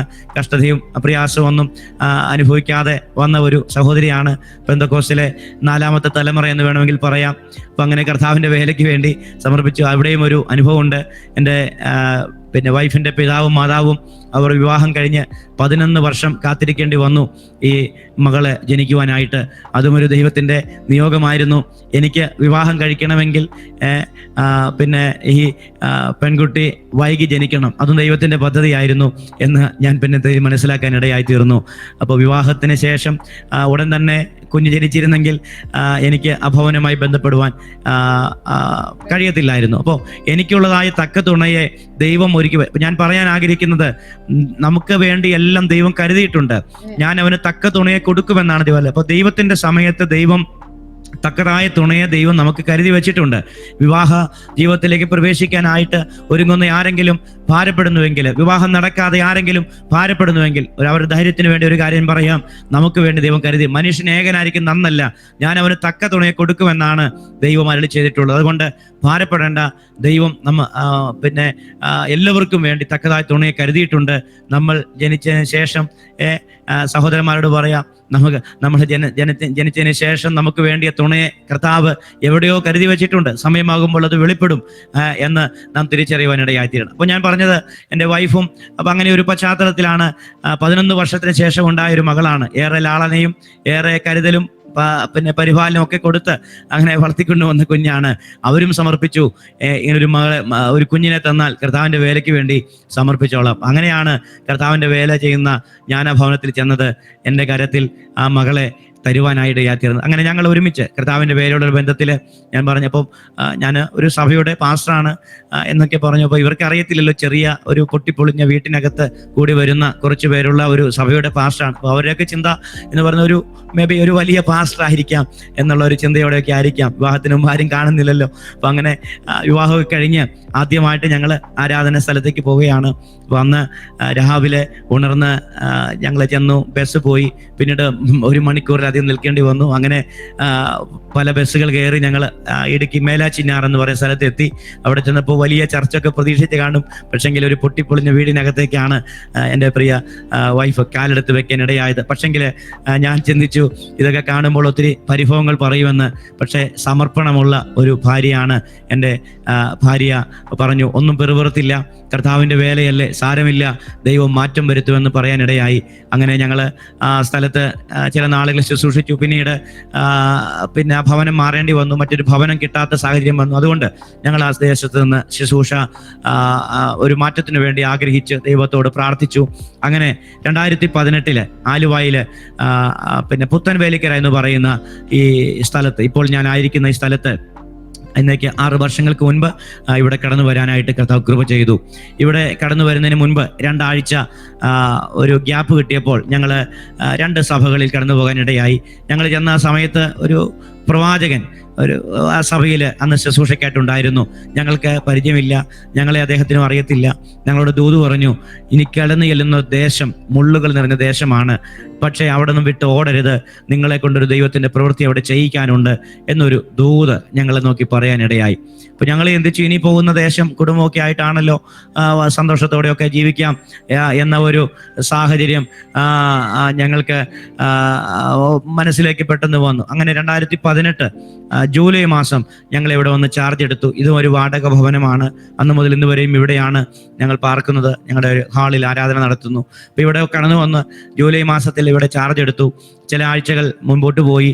2018 ആ സമയത്ത് നമുക്കറിയാം, കേരളത്തിൽ ഒട്ടാകെ ബാധിച്ച പ്രളയം എന്ന് പറയുന്ന ആ ഒരു വലിയ പ്രതിഭാസം ഉണ്ടാകാനിടയായി. ഞങ്ങൾ ഈ താമസിക്കുന്ന ഭവനം ആലുവ പുഴയുടെ അല്ലെങ്കിൽ പെരിയാറിൻ്റെ തീരത്താണ്. തൊട്ടുപുറകിൽ പുഴയാണ്. ആ പുഴയുടെ തീരത്ത് താമസിക്കുന്നവരൊക്കെ ജാഗ്രത പുലർത്തുക എന്നൊക്കെ നമ്മൾ പലപ്പോഴും TV-യിലൊക്കെ കേട്ടിട്ടുണ്ട്. അപ്പോൾ അതുപോലെ ഈ പുഴ നിറഞ്ഞ് കവിഞ്ഞൊഴുകി ഞങ്ങൾ സമയത്ത് രാത്രി ഇവിടെയുണ്ട്. അന്ന് ഞങ്ങൾക്ക് കുഞ്ഞ് 9 മാസം പ്രായമുള്ള കുഞ്ഞ് ഉണ്ട്. അപ്പം വീട്ടിൽ നിന്നൊക്കെ കോള് വന്നു, പെട്ടെന്ന് നിങ്ങൾ അവിടെ നിന്ന് മാറുക, വലിയ വെള്ളപ്പൊക്കം ഉണ്ടാകാൻ പോകുന്നു. ഇതിനെക്കുറിച്ച് നമുക്ക് വലിയ ഗ്രാഹ്യമൊന്നുമില്ല. പക്ഷെങ്കിൽ ആ സമയത്ത് ഞാനും വൈഫും കുഞ്ഞും ഇവിടെ ഉണ്ട്. രാത്രി 12 മണി ആയപ്പോഴേക്കും ഇവിടെ പോലീസ് അലാറം മുഴക്കി എല്ലാവരും മാറണം എന്ന് പറഞ്ഞ് വന്നു. ഞങ്ങളും പെട്ടെന്ന് വാഹനമെടുത്ത് വീട്ടിലേക്ക് പോയി. പോകുന്ന വഴിയിലൊക്കെ വാഹനത്തിൻ്റെ പകുതിയോളം വെള്ളമായി. അങ്ങനെ ദൈവം ഞങ്ങളെ അത്ഭുതകരമായിട്ട് ഇവിടെ 12 മണിക്ക് യാത്ര തിരമിച്ച് 3 മണിയായി ഞങ്ങൾ കൂത്താട്ടുകുളത്ത് എത്തി. സാധാരണ 1.5 മണിക്കൂർ 2 മണിക്കൂർ മതി. പക്ഷെങ്കിൽ 4-5 മണിക്കൂർ ശക്തമായ മഴ. അതിലൂടെ ഞങ്ങളെ സുരക്ഷിതമായിട്ട് വീട്ടിലെത്താൻ കർത്താവ് കൃപ ചെയ്തു. ഒന്നാമത്തെ ഒരു മുള്ള് അവിടെ സംഭവിച്ചു. പിന്നീട് കോവിഡിൻ്റെ കാലമായി. 2018, 19, 20 19ഉം ഒക്കെ വെള്ളപ്പൊക്കം വന്നു. 2020 കോവിഡ് വരുന്നത്. ആലയങ്ങളൊക്കെ അടയപ്പെട്ടു. ഞങ്ങളും ആ സമയത്ത് വയനാട്ടിൽ വൈഫിൻ്റെ വീട്ടിലും ഒക്കെ ആയിരുന്നു. സമയത്തൊക്കെ ഒത്തിരി ഞെരുക്കങ്ങളും ഭാരങ്ങളൊക്കെ. പക്ഷെ കർത്താവ് ഞങ്ങളെ അത്ഭുതകരമായിട്ട് നടത്തുവാനായിട്ട് ഇടയായിത്തീർന്നു. അപ്പം അങ്ങനെ 2020 മറ്റൊരു വഴിത്തിരിവ് കർത്താവ് നൽകുന്നത്. 2020 എല്ലാ ആലയങ്ങളും അടയപ്പെട്ടു, കോവിഡ് ബാധിച്ച് വലിയ പ്രയാസങ്ങൾ കൂടെ കടന്നു പോകേണ്ട സാഹചര്യങ്ങൾ വന്നു. ആ സമയത്ത് കർത്താവ് തന്ന നിയോഗം അനുസരിച്ച് സൂം എന്ന് പറയുന്ന ഒരു പ്ലാറ്റ്ഫോമിനകത്ത് മീറ്റിങ്ങുകൾ ക്രമീകരിക്കാൻ തക്കവണ്ണം കർത്താവ് കൃപ ചെയ്തു. 2020 ഏപ്രിൽ മാസം 7-ാം തീയതിയാണ് ഞങ്ങൾ സൂം മീറ്റിംഗ് ആരംഭിക്കാൻ ഇടയായി തീർന്നത്. അന്ന് വൈഫിൻ്റെ ചർച്ചായ മീനങ്ങാടി ചർച്ച് ഓഫ് ഗോഡിലെ ദേവദാസൻ പാസ്റ്റർ, എൻ്റെ സ്നേഹിതൻ പാസ്റ്റർ നിബു പി ജോണും ഞാനും അന്ന് മീനങ്ങാടിയിലുണ്ട്. ഞങ്ങൾ രണ്ടുപേരും കൂടെ ചേർന്ന് ഈ കാര്യങ്ങൾ തുടങ്ങുവാനായിട്ട് ഇടയായി. ചില നാളുകൾ കോവിഡിൻ്റെ പ്രാരംഭ സമയങ്ങളൊക്കെ സഭയോടുള്ള ബന്ധത്തിൽ ഈ കാര്യങ്ങൾ ഞങ്ങൾ ചെയ്തു. അനേകർക്ക് അത് അനുഗ്രഹമായിട്ട് തീർന്നു. അനേകർ ആ മീറ്റിങ്ങിൽ വരാൻ തുടങ്ങി. ചെറിയൊരു കൂട്ടമായിട്ട് തുടങ്ങിയതാണ്, വരാൻ തുടങ്ങി. അപ്പം അങ്ങനെ ആ ഒരു കാര്യം ചെയ്യുവാൻ കർത്താവ് ശക്തീകരിച്ചു. അപ്പം കോവിഡൊക്കെ മാറി പിന്നെ ആലയം തുടർന്ന ഒരു സാഹചര്യം വന്നപ്പോൾ ഇതങ്ങ് അവസാനിപ്പിച്ച് ഞങ്ങൾ നാട്ടിലേക്ക് വന്നു കഴിഞ്ഞപ്പോഴേക്കും എനിക്ക് മനസ്സിൽ ശക്തമായിട്ടുള്ളൊരു പ്രേരണ, ആ മീറ്റിങ്ങിലൂടെ ഞങ്ങൾ അനുഭവിച്ചൊരു സന്തോഷം ഉണ്ടായിരുന്നു. അപ്പോൾ ആ ഒരു സന്തോഷം എന്നെ നിർബന്ധിച്ചു, ഇത് അനേകർക്ക് പ്രയോജനപ്പെടുന്ന ഒരു കാര്യം, അതുകൊണ്ട് വീണ്ടും അത് റീസ്റ്റാർട്ട് ചെയ്യാൻ തക്കവണ്ണ ഒരു നിയോഗം കർത്താവ് തന്നു. അപ്പം അങ്ങനെ ഞാൻ എൻ്റെ ഒരു നിയോഗത്തിൽ ഞാൻ എൻ്റെ സഹോദരന്മാരോടൊക്കെ പറഞ്ഞ്, അപ്പോൾ അവരുടെയും ആലോചനയും അവരുടേതായ ഉപദേശങ്ങളൊക്കെ സ്വീകരിച്ച് ഞങ്ങൾ ഒരു മിനിസ്ട്രി ഫോം ചെയ്യാനിടയായി. അതാണ് കോമ്പസ് മിനിസ്ട്രി എന്ന് പറയുന്ന അനുഗ്രഹിക്കപ്പെട്ട ഒരു മിനിസ്ട്രിക്ക് ഞങ്ങൾ തുടക്കം കുറിക്കുവാനിടയായി തീർന്നു. ഞാൻ ഒന്നുകൂടെ പേര് പറയാം, കോമ്പസ്. അതിൻ്റെ ഓരോ ലെറ്ററും ഡെറൈവ് ചെയ്തു, COMPASS. അപ്പോൾ അതിന് ഓരോ അർത്ഥങ്ങൾ ഞങ്ങൾ ഇങ്ങനെ കണ്ടത്. Christ oriented mission proclaiming and almighty and saving soul എന്ന് പറയുന്ന ആ ഒരു പേര് എന്ന് പറഞ്ഞാൽ സർവശക്തനായ ദൈവം ആത്മാക്കളെ നൽകി തരികയും അതുപോലെ ആത്മാക്കളെ വിടുവിക്കുകയും ചെയ്യുമെന്നുള്ള ഒരു ചിന്ത ഞങ്ങളുടെ മനസ്സിൽ, ആ ഒരു ക്രിസ്തു കേന്ദ്രിതമായൊരു ശുശ്രൂഷയ്ക്ക് ഞങ്ങൾ തുടക്കം കുറിക്കാനിടയായി. അപ്പം അതിൻ്റെ തീമായിട്ട് ഞങ്ങൾ എടുത്തത് ഈ ഒരു സ്റ്റേറ്റ്മെൻറ്റിൻ്റെ ഓരോ ലെറ്ററും ചേർന്ന് വന്നപ്പോൾ അത് കോമ്പസ് എന്ന് പറയുന്ന ഒരു പദമായിട്ട് മാറി. ഈ കോമ്പസ് എന്ന് പറഞ്ഞാൽ ചില ആളുകൾക്ക് ചിലപ്പോൾ ചിരി വരും, പക്ഷെ അതിനൊരു അർത്ഥമുണ്ട്. കോമ്പസ് എന്ന് പറഞ്ഞാൽ നമ്മൾ മലയാളത്തിൽ വടക്ക് നോക്കി യന്ത്രം, അതിൻ്റെ ഉത്തരവാദിത്വം എന്ന് പറയുന്നത്, അതിൻ്റെ ഡ്യൂട്ടി എന്ന് പറയുന്നത് നമുക്ക് ദിശ കാണിച്ചു തരിക എന്നുള്ളതാണ്. എങ്ങനെ വെച്ചാലും വടക്ക് ഭാഗത്തേക്ക്, നോർത്ത് സൈഡിലേക്ക് എന്ത് ചെയ്യും, അതിന് നീഡിൽ തിരിയും. അപ്പം അതിൻ്റെ അർത്ഥം, അതിൻ്റെ ഡ്യൂട്ടി എന്ന് പറയുന്നത് യഥാർത്ഥ ദിശ കാണിച്ചു കൊടുക്കുക. അപ്പം അങ്ങനെ ആ ഒരു ചിന്ത പരിശുദ്ധാത്മാവ് തന്നപ്പോൾ പോയിന്റിങ് ടു റൈറ്റ് ഡയറക്ഷൻ, നമ്മൾ എല്ലാവരും ഒരു കോമ്പസ് ആയിട്ട് മാറണം, നമ്മൾക്ക് യഥാർത്ഥ ദിശ മറ്റുള്ളവരെ കാണിക്കാൻ കഴിയണം. അപ്പം അങ്ങനെ ഒരു ചിന്തയിലേക്ക് ഞങ്ങളെ കൊണ്ടുവന്നു. ഞങ്ങൾ ഇങ്ങനെ അത് എഴുതി, ദിശാബോധമുള്ളവരാകുകയും യഥാർത്ഥ ദിശയിലേക്ക് മറ്റുള്ളവരെ നയിക്കുകയും ചെയ്യുക എന്ന ഒരു തീമോട് കൂടെ ആ മിനിസ്ട്രി ആരംഭിക്കാനിടയായി. പ്രിയപ്പെട്ടവരെ, ഞാൻ പറയട്ടെ, ഇന്ന് 1452 ദിവസമാണ്. എല്ലാ ദിവസവും രാവിലെയും വൈകിട്ടും കൂട്ടായ്മയുണ്ട്. അനുഗ്രഹിക്കപ്പെട്ട ദേവദാസന്മാര് ഈ ശുശ്രൂഷയിൽ കടന്നു വരികയും ശുശ്രൂഷിക്കുകയും ചെയ്യുന്നു. അപ്പോൾ തന്നെ അനവധി പ്രിയപ്പെട്ടവർക്ക് ഇതിലൂടെ സൗഖ്യങ്ങളുണ്ടായി. ശാരീരികമായ വലിയ പ്രയാസങ്ങൾ കടന്നുപോയവരെ കർത്താവ് വിടുവിച്ചു. മാനസിക സംഘർഷങ്ങളിൽ നിന്ന് വിടുതൽ നൽകി. അതുപോലെ കടഭാരങ്ങളിൽ കർത്താവ് വിടുവിച്ചു. ഒത്തിരി സാക്ഷ്യങ്ങളെ കർത്താവ് ഞങ്ങൾക്ക് നൽകി തരാൻ തുടങ്ങി. അതുപോലെ 30 പേര് കർത്താവിനെ അറിയുവാനും രക്ഷിക്കപ്പെടുവാനും ഇടയായി തീർന്നു. 6 പേര് സ്നാനപ്പെടുവാനിടയായി. അപ്പം ഞാൻ ചെയ്ത ശുശ്രൂഷ ഇതാണ്. ഈ രക്ഷിക്കപ്പെടുന്നവരെ അതാത് സ്ഥലങ്ങളിലുള്ള സഭയുമായിട്ട് കണക്ട് ചെയ്ത് കൊടുത്തു. 6 പേരെ സ്നാനപ്പെട്ടു, അവിടെ ദേവദാസന്മാരുമായിട്ട് കണക്ട് ചെയ്തു. അങ്ങനെ ഒരു വലിയ ദൈവപ്രവൃത്തിയിനകത്ത് വെളിപ്പെടുവാനിടയായി തീർന്നു. ഒരു യൂട്യൂബ് ചാനലും ആരംഭിച്ചു, കോമ്പസ് മിനിസ്ട്രീസ് എന്ന പേരിൽ. ആ ചാനലും ഏകദേശം ഒരു 9,000-ഓളം സബ്സ്ക്രൈബേഴ്സിനെ ദൈവം തന്നു. അത് പലരിലേക്ക് എത്തുവാനിടയായി തീർന്നു. അങ്ങനെ അനുഗ്രഹിക്കപ്പെട്ട നിലകളിൽ ദൈവവചന അനേകരിലേക്ക് എത്തിക്കുവാൻ ഈ ശുശ്രൂഷ മുഖാന്തരം ഇടയായി തീർന്നു. ഞാനൊരു കാര്യം പറയാൻ വേണ്ടി ഇത്രയും പറഞ്ഞത്, അപ്പോൾ ഇങ്ങനെ ഒരു ശുശ്രൂഷ ദൈവം തന്നത് പിശാചിന് അതൊട്ടും ഇഷ്ടപ്പെട്ടില്ല. ആത്മാക്കൾ വിടുവിക്കപ്പെടുന്നു, ജനം ദൈവത്തിങ്കിലേക്ക് വരുന്നു. അത് വലിയൊരു കാര്യമാണ്. ഒരു ആത്മാവിൻ്റെ വില സർവ്വലോകത്തെക്കാളും വലിയതാണ്. അപ്പം അങ്ങനെ ജനത്തിൻ്റെ വിടുതലിന് വേണ്ടി ഞങ്ങൾ ശുശ്രൂഷിക്കാൻ തുടങ്ങിയപ്പോൾ ഒരു രാത്രിയിൽ, കോവിഡ് സമയത്താണ് 2021, ആ സമയത്ത് സെപ്റ്റംബർ മാസം 1-ാം തീയതി ഞങ്ങൾ ഇങ്ങനെ തീരുമാനിച്ചു, രാത്രി ഒരു പ്രാർത്ഥന ക്രമീകരിക്കണം, ജനത്തിൻ്റെ വിഷയങ്ങൾക്ക് വേണ്ടി പ്രാർത്ഥിക്കണം. അങ്ങനെ വാട്സപ്പ് വഴി ആളുകളുടെ വിഷയങ്ങളൊക്കെ ഞങ്ങൾ കളക്ട് ചെയ്തു. ശക്തമായിട്ട് ഒരു മധ്യസ്ഥ പ്രാർത്ഥനയ്ക്ക് വേണ്ടി ദേവദാസന്മാരെല്ലാവരും ചേർന്ന് തീരുമാനിച്ച സമയം. പതിവ് മീറ്റിംഗ് രാത്രി 8:30 തീരും. ശേഷം മധ്യസ്ഥ പ്രാർത്ഥനയ്ക്ക് വേണ്ടി കൂടി വരാമെന്ന് ആഹ്വാനം നൽകി ഞങ്ങൾ മീറ്റിംഗ് അവസാനിപ്പിച്ചു. ഈ സമയത്ത് ഞങ്ങൾ വൈഫും ഞാനും കുഞ്ഞുങ്ങളും ഉണ്ട്. ഞങ്ങൾ അല്പം ഭക്ഷണം കഴിക്കാൻ വേണ്ടിയിട്ട് പിന്നെ ഇരുന്നു. ഭക്ഷണമൊക്കെ കഴിച്ച് സന്തോഷത്തോടെ ഞങ്ങൾ എഴുന്നേറ്റു. ഈ ഭക്ഷണത്തിൻ്റെ വേസ്റ്റ് കളയാൻ വേണ്ടി രാത്രി ഒരു 9:45 സമയത്ത് വൈഫ് കിച്ചണിൻ്റെ ഡോറ് തുറന്ന് പുറത്തേക്ക് ഇറങ്ങിയതാണ്. ആ ഡോറിൻ്റെ ആ ഭാഗത്തൊരു സിമെൻറ്റ് തറയുണ്ട്. ഡോറ് തുറന്ന് പുറത്തേക്ക് ഇറങ്ങിയപ്പോൾ വൈഫ് കാലെടുത്ത് വെച്ചത് ഒരു പാമ്പിന്റെ മേലേക്കായിരുന്നു. പാമ്പ് വൈഫിന്റെ കാലിൽ കടിച്ചു. പെട്ടെന്ന് ഇങ്ങനെ തൊങ്കി എൻ്റെ അടുത്തേക്ക്, അച്ഛാ എൻ്റെ കാലിൽ എന്തോ കടിച്ചു. ഞാൻ നോക്കുമ്പോൾ 2 പാട് വിരലിലുണ്ട്, ചോര പൊടിയുന്നുണ്ട്. അങ്ങനെ ചോര പൊടിഞ്ഞ് വാർന്നു വരുന്നു. അപ്പോൾ എന്താണെന്ന് ഞങ്ങൾക്ക് അറിയത്തില്ല, ഞങ്ങൾക്ക് ഇതിനെക്കുറിച്ചുള്ള വലിയ ഗ്രാഹ്യമൊന്നുമില്ല, ഞങ്ങൾ അങ്ങനെയുള്ള കാര്യങ്ങളൊന്നും അധികം കേട്ടിട്ട് ഒന്നുമില്ല. അപ്പോൾ ഞങ്ങളുടെ മീറ്റിങ്ങിലുള്ള അച്ഛനോട് ഈ കാര്യം ഫോട്ടോ അയച്ച് കാണിച്ചു. അദ്ദേഹം പറഞ്ഞു, വേഗം ഒരു വള്ളിയെടുത്ത് ആ വിരലിന്റെ മുകൾ ഭാഗത്ത് കെട്ടുക, എന്നിട്ട് പേടിക്കരുതെന്ന് പറയണം, പെട്ടെന്ന് ആശുപത്രി പൊക്കോ എന്ന് പറഞ്ഞു. അദ്ദേഹം പറയുന്നില്ല, എന്താണെന്ന് പറയുന്നില്ല. അപ്പോൾ ഞങ്ങൾക്ക് അതിനെക്കുറിച്ച് വലിയ ഗ്രാഹ്യമൊന്നും കിട്ടിയില്ല. പെട്ടെന്ന് ഞങ്ങൾ അടുത്ത ഭവനത്തിൽ ചെന്നിട്ട് ഞങ്ങളെ അയൽവാസിയായ ഒരു എക്സൈസിലെ റിട്ടയർഡ് SI ഉണ്ട്, അദ്ദേഹം ഒരു ഹൈന്ദവനാണ്. അദ്ദേഹത്തോട് പറഞ്ഞു, അദ്ദേഹമൊക്കെ വന്നു. പിന്നെ ഞങ്ങളുടെ ചർച്ചിലെ ആളുകൾ വന്നു. അപ്പോൾ ഇങ്ങനൊരു പ്രയാസത്തെക്കുറിച്ച്, പാമ്പ് കടിച്ചാണെന്ന് അറിഞ്ഞെങ്കിലും വലിയ പേടിയൊന്നും തോന്നിയില്ല. ആ സമയത്ത് എൻ്റെ മനസ്സിൽ കർത്താവ് ഒരു ചിന്ത വന്നു, നമുക്ക് ദൈവം അധികാരം തന്നിട്ടുണ്ടല്ലോ. അപ്പം എൻ്റെ മനസ്സിൽ പെട്ടെന്ന് പാമ്പുകളെയും തേളുകളെയും ശത്രുവിൻ്റെ സകല ബലത്തെയും കെടുത്തുവാനുള്ള അധികാരം ദൈവം നമുക്ക് തന്നിട്ടുണ്ടെന്നുള്ളൊരു ചിന്ത എന്നെ ഭരിക്കാനായിട്ട് ഇടയാക്കിയത്. അപ്പോൾ ആ ഒരു നിയോഗം നമ്മൾ മക്കളാണല്ലോ, മക്കളെങ്കിൽ നമ്മൾ അവകാശികളാണല്ലോ, അപ്പനോട് ചോദിക്കാൻ നമുക്ക് റൈറ്റ് ഉണ്ടല്ലോ. ആ ഒരു ചിന്ത എന്നെ ഭരിച്ചു കഴിഞ്ഞപ്പോൾ ഞാൻ ശക്തമായിട്ട് പ്രാർത്ഥിക്കാൻ വേണ്ടി ഒരു നിയോഗം വന്നു. ഞാൻ ആ ഭാഗത്ത് കരം വെച്ചിട്ട് പ്രാർത്ഥിച്ചു, കർത്താവേ, അങ്ങയുടെ വേലയ്ക്ക് വേണ്ടി ഞങ്ങൾ ഇറങ്ങിയതാണ്.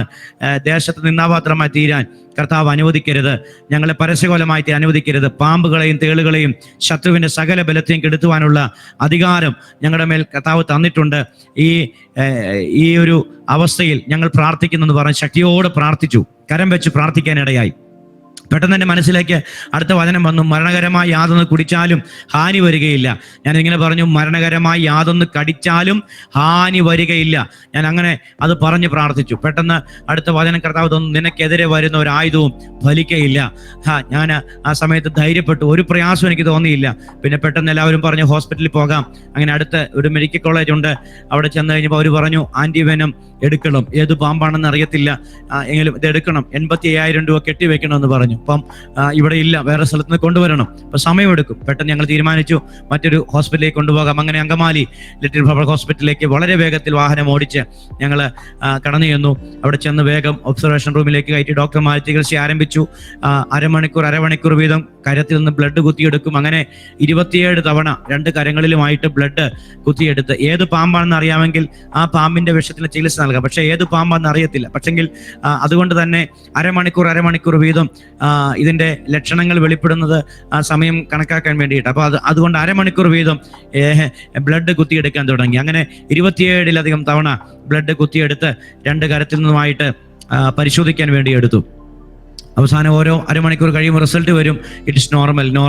ഞങ്ങൾ എല്ലാവരും പ്രാർത്ഥിച്ചുകൊണ്ട് നിൽക്കുക. അപ്പം അങ്ങനെ നേരമായപ്പോഴേക്കും റിസൾട്ട് വന്നു. ഡോക്ടർ പറഞ്ഞു ഇനി പ്രയാസം ഉണ്ടാകാൻ സാധ്യതയില്ല, നോർമലാണ്, യാതൊരു പ്രയാസവുമില്ല, നിങ്ങൾക്ക് വീട്ടിൽ പോകാം. ഞാൻ വിശ്വസിക്കുകയാണ്, കർത്താവ് സൗഖ്യം തന്നത് ഭവനത്തിൽ വെച്ചാ. ഞാൻ പ്രാർത്ഥിച്ചപ്പോൾ തന്നെ കർത്താവ് ആ വിഷാംശത്തെ നിർവീര്യമാക്കി. കാരണം എൻ്റെ മേലുള്ള നിയോഗം, പുത്രത്വം എന്ന അവകാശത്തിൽ നിന്ന് അധികാരത്തിൽ നിന്നുകൊണ്ട് പ്രാർത്ഥിച്ചപ്പോൾ കർത്താവ് അത്ഭുതകരമായിട്ട് സൗഖ്യം തന്നു. വചനം വെറുതെ പറയുന്നതല്ല, നമുക്കൊരു അധികാരമുണ്ട്. ദൈവത്തിൻ്റെ ദാസന്മാരെ, ദൈവത്തിൻ്റെ ദാസിമാരെ, സഹോദരന്മാരെ, സഹോദരിമാരെ, ഞാനിത് പറയുമ്പോൾ വളരെ പ്രാഗൽഭ്യത്തോടെ പറയുന്നത്, നമ്മുടെ അധികാരമുണ്ട്. പാമ്പുകളെയും തേളുകളെയും ശത്രുവിൻ്റെ സകല ബലത്തെയും കെടുത്തുവാനുള്ള അധികാരം ദൈവം തന്നിട്ടുണ്ട്. നാം അത് ഉപയോഗിക്കാത്തത് കൊണ്ടാണ് നമ്മിലൂടെ ദൈവപ്രവൃത്തി വെളിപ്പെടാത്തത്. നമ്മളത് അറിയുന്നില്ല, നമ്മളിലുള്ള അധികാരത്തെ നമ്മൾ മനസ്സിലാക്കുന്നില്ല. അതുകൊണ്ട് ഞാൻ ഇന്ന് നിങ്ങളെ പ്രബോധിപ്പിക്കുക, നമ്മിലുള്ള അധികാരത്തെ നമ്മൾ ഉപയോഗിക്കാനിടയാകണം. നമ്മൾ അതിനെ ഒന്ന് ഉപയോഗിക്കാനായിട്ട് തയ്യാറാകണം. നിശ്ചയമായും നമ്മളിലൂടെ അത്ഭുതങ്ങൾ കർത്താവ് ചെയ്യുവാനിടയായി തീരും. പ്രിയപ്പെട്ടവരെ, ശേഷം ഞാൻ പറഞ്ഞല്ലോ, ഈ ഒരു മിനിസ്ട്രിക്ക് തുടങ്ങി കുറിച്ചു, സഭാ ശുശ്രൂഷ ശക്തമായിട്ട് മുമ്പോട്ട് പോകുന്നു. അപ്പം ഇങ്ങനെയുള്ള ഒത്തിരി പ്രയാസങ്ങൾ വന്നു. ഞങ്ങളുടെ കുടുംബത്തെ തകർക്കുവാൻ പിശാച് പദ്ധതി ഇട്ടു. കർത്താവ് അതിൽ നിന്ന് ജയം തന്നു. കുഞ്ഞുങ്ങൾക്ക് കൂടെ രോഗങ്ങൾ, എൻ്റെ മകൻ കോവിഡ് പോലത്തെ സാഹചര്യങ്ങൾ വന്ന് ICUവിൽ അഡ്മിറ്റായി, ബ്രീത്തിങ് ഡിഫിക്കൽറ്റി ഉണ്ടായി, സാച്ചുറേഷൻ ലെവലൊക്കെ താന്നുപോയി.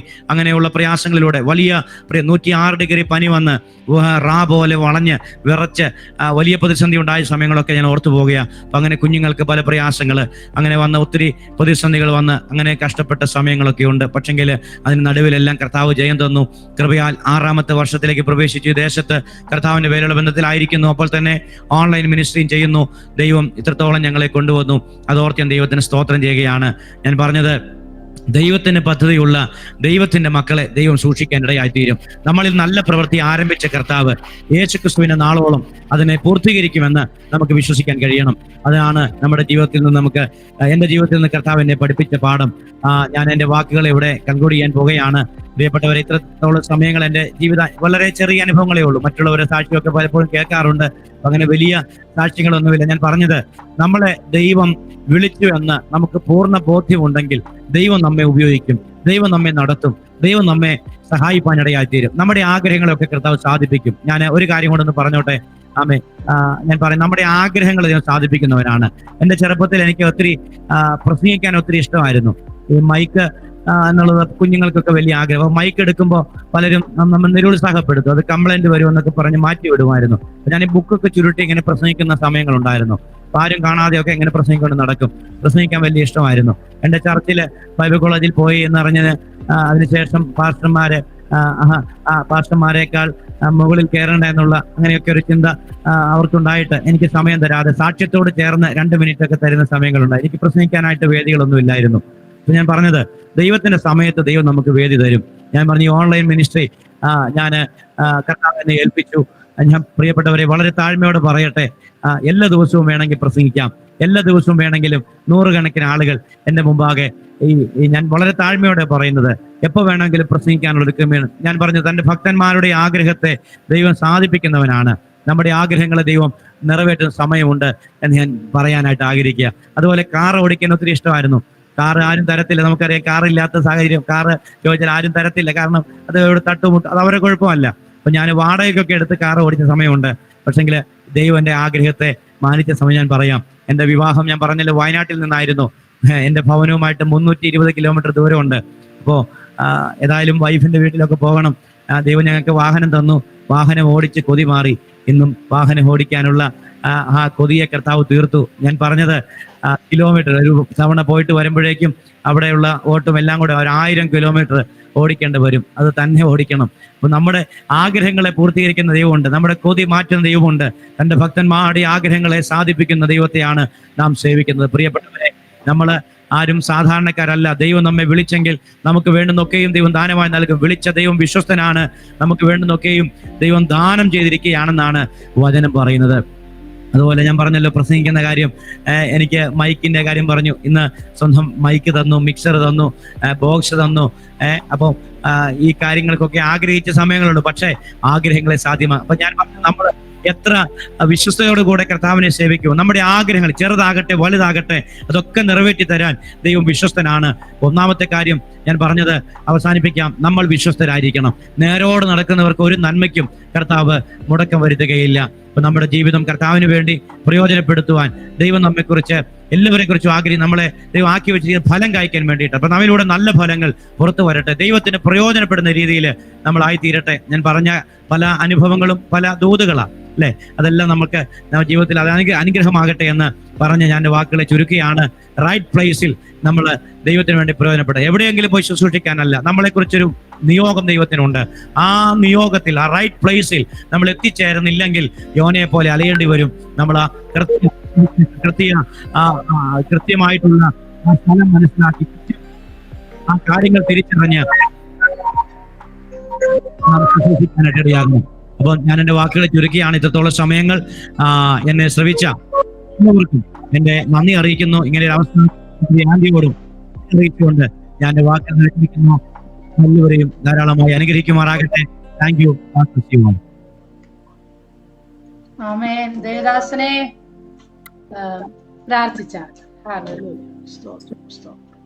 പ്രാർത്ഥിക്കാം. ഞങ്ങളുടെ ദൈവമേ, സ്വർഗസ്ഥ പിതാവേ, നല്ല സമയത്തിനാടി സ്തോത്രം. ജോയ്സ് ടിവിയിൽ കൂടെ ഇത്രത്തോളം സമയങ്ങൾ സാക്ഷ്യങ്ങളെ പ്രസ്താവിപ്പാനായിട്ട് കർത്താവ് അടിയനെ ബലപ്പെടുത്തിയല്ലോ. ഇങ്ങനെ ഒരു ശുശ്രൂഷ ചെയ്യുവാൻ പ്രിയ ആന്റി അവിടെ നിന്ന് ബലപ്പെടുത്തിയത് ഓർത്ത് സ്തോത്രം ചെയ്യുന്നു. ഈ ടിവിയുടെ പ്രേക്ഷകരായിട്ടിരിക്കുന്ന എല്ലാ പ്രിയപ്പെട്ടവരെയും ഓർത്ത് പ്രാർത്ഥിക്കുകയാണ്. ഈ ദിവസങ്ങളൊക്കെ സാക്ഷ്യങ്ങളെ റെക്കോർഡ് ചെയ്ത് അത് ടെലികാസ്റ്റ് ചെയ്യുന്നല്ലോ.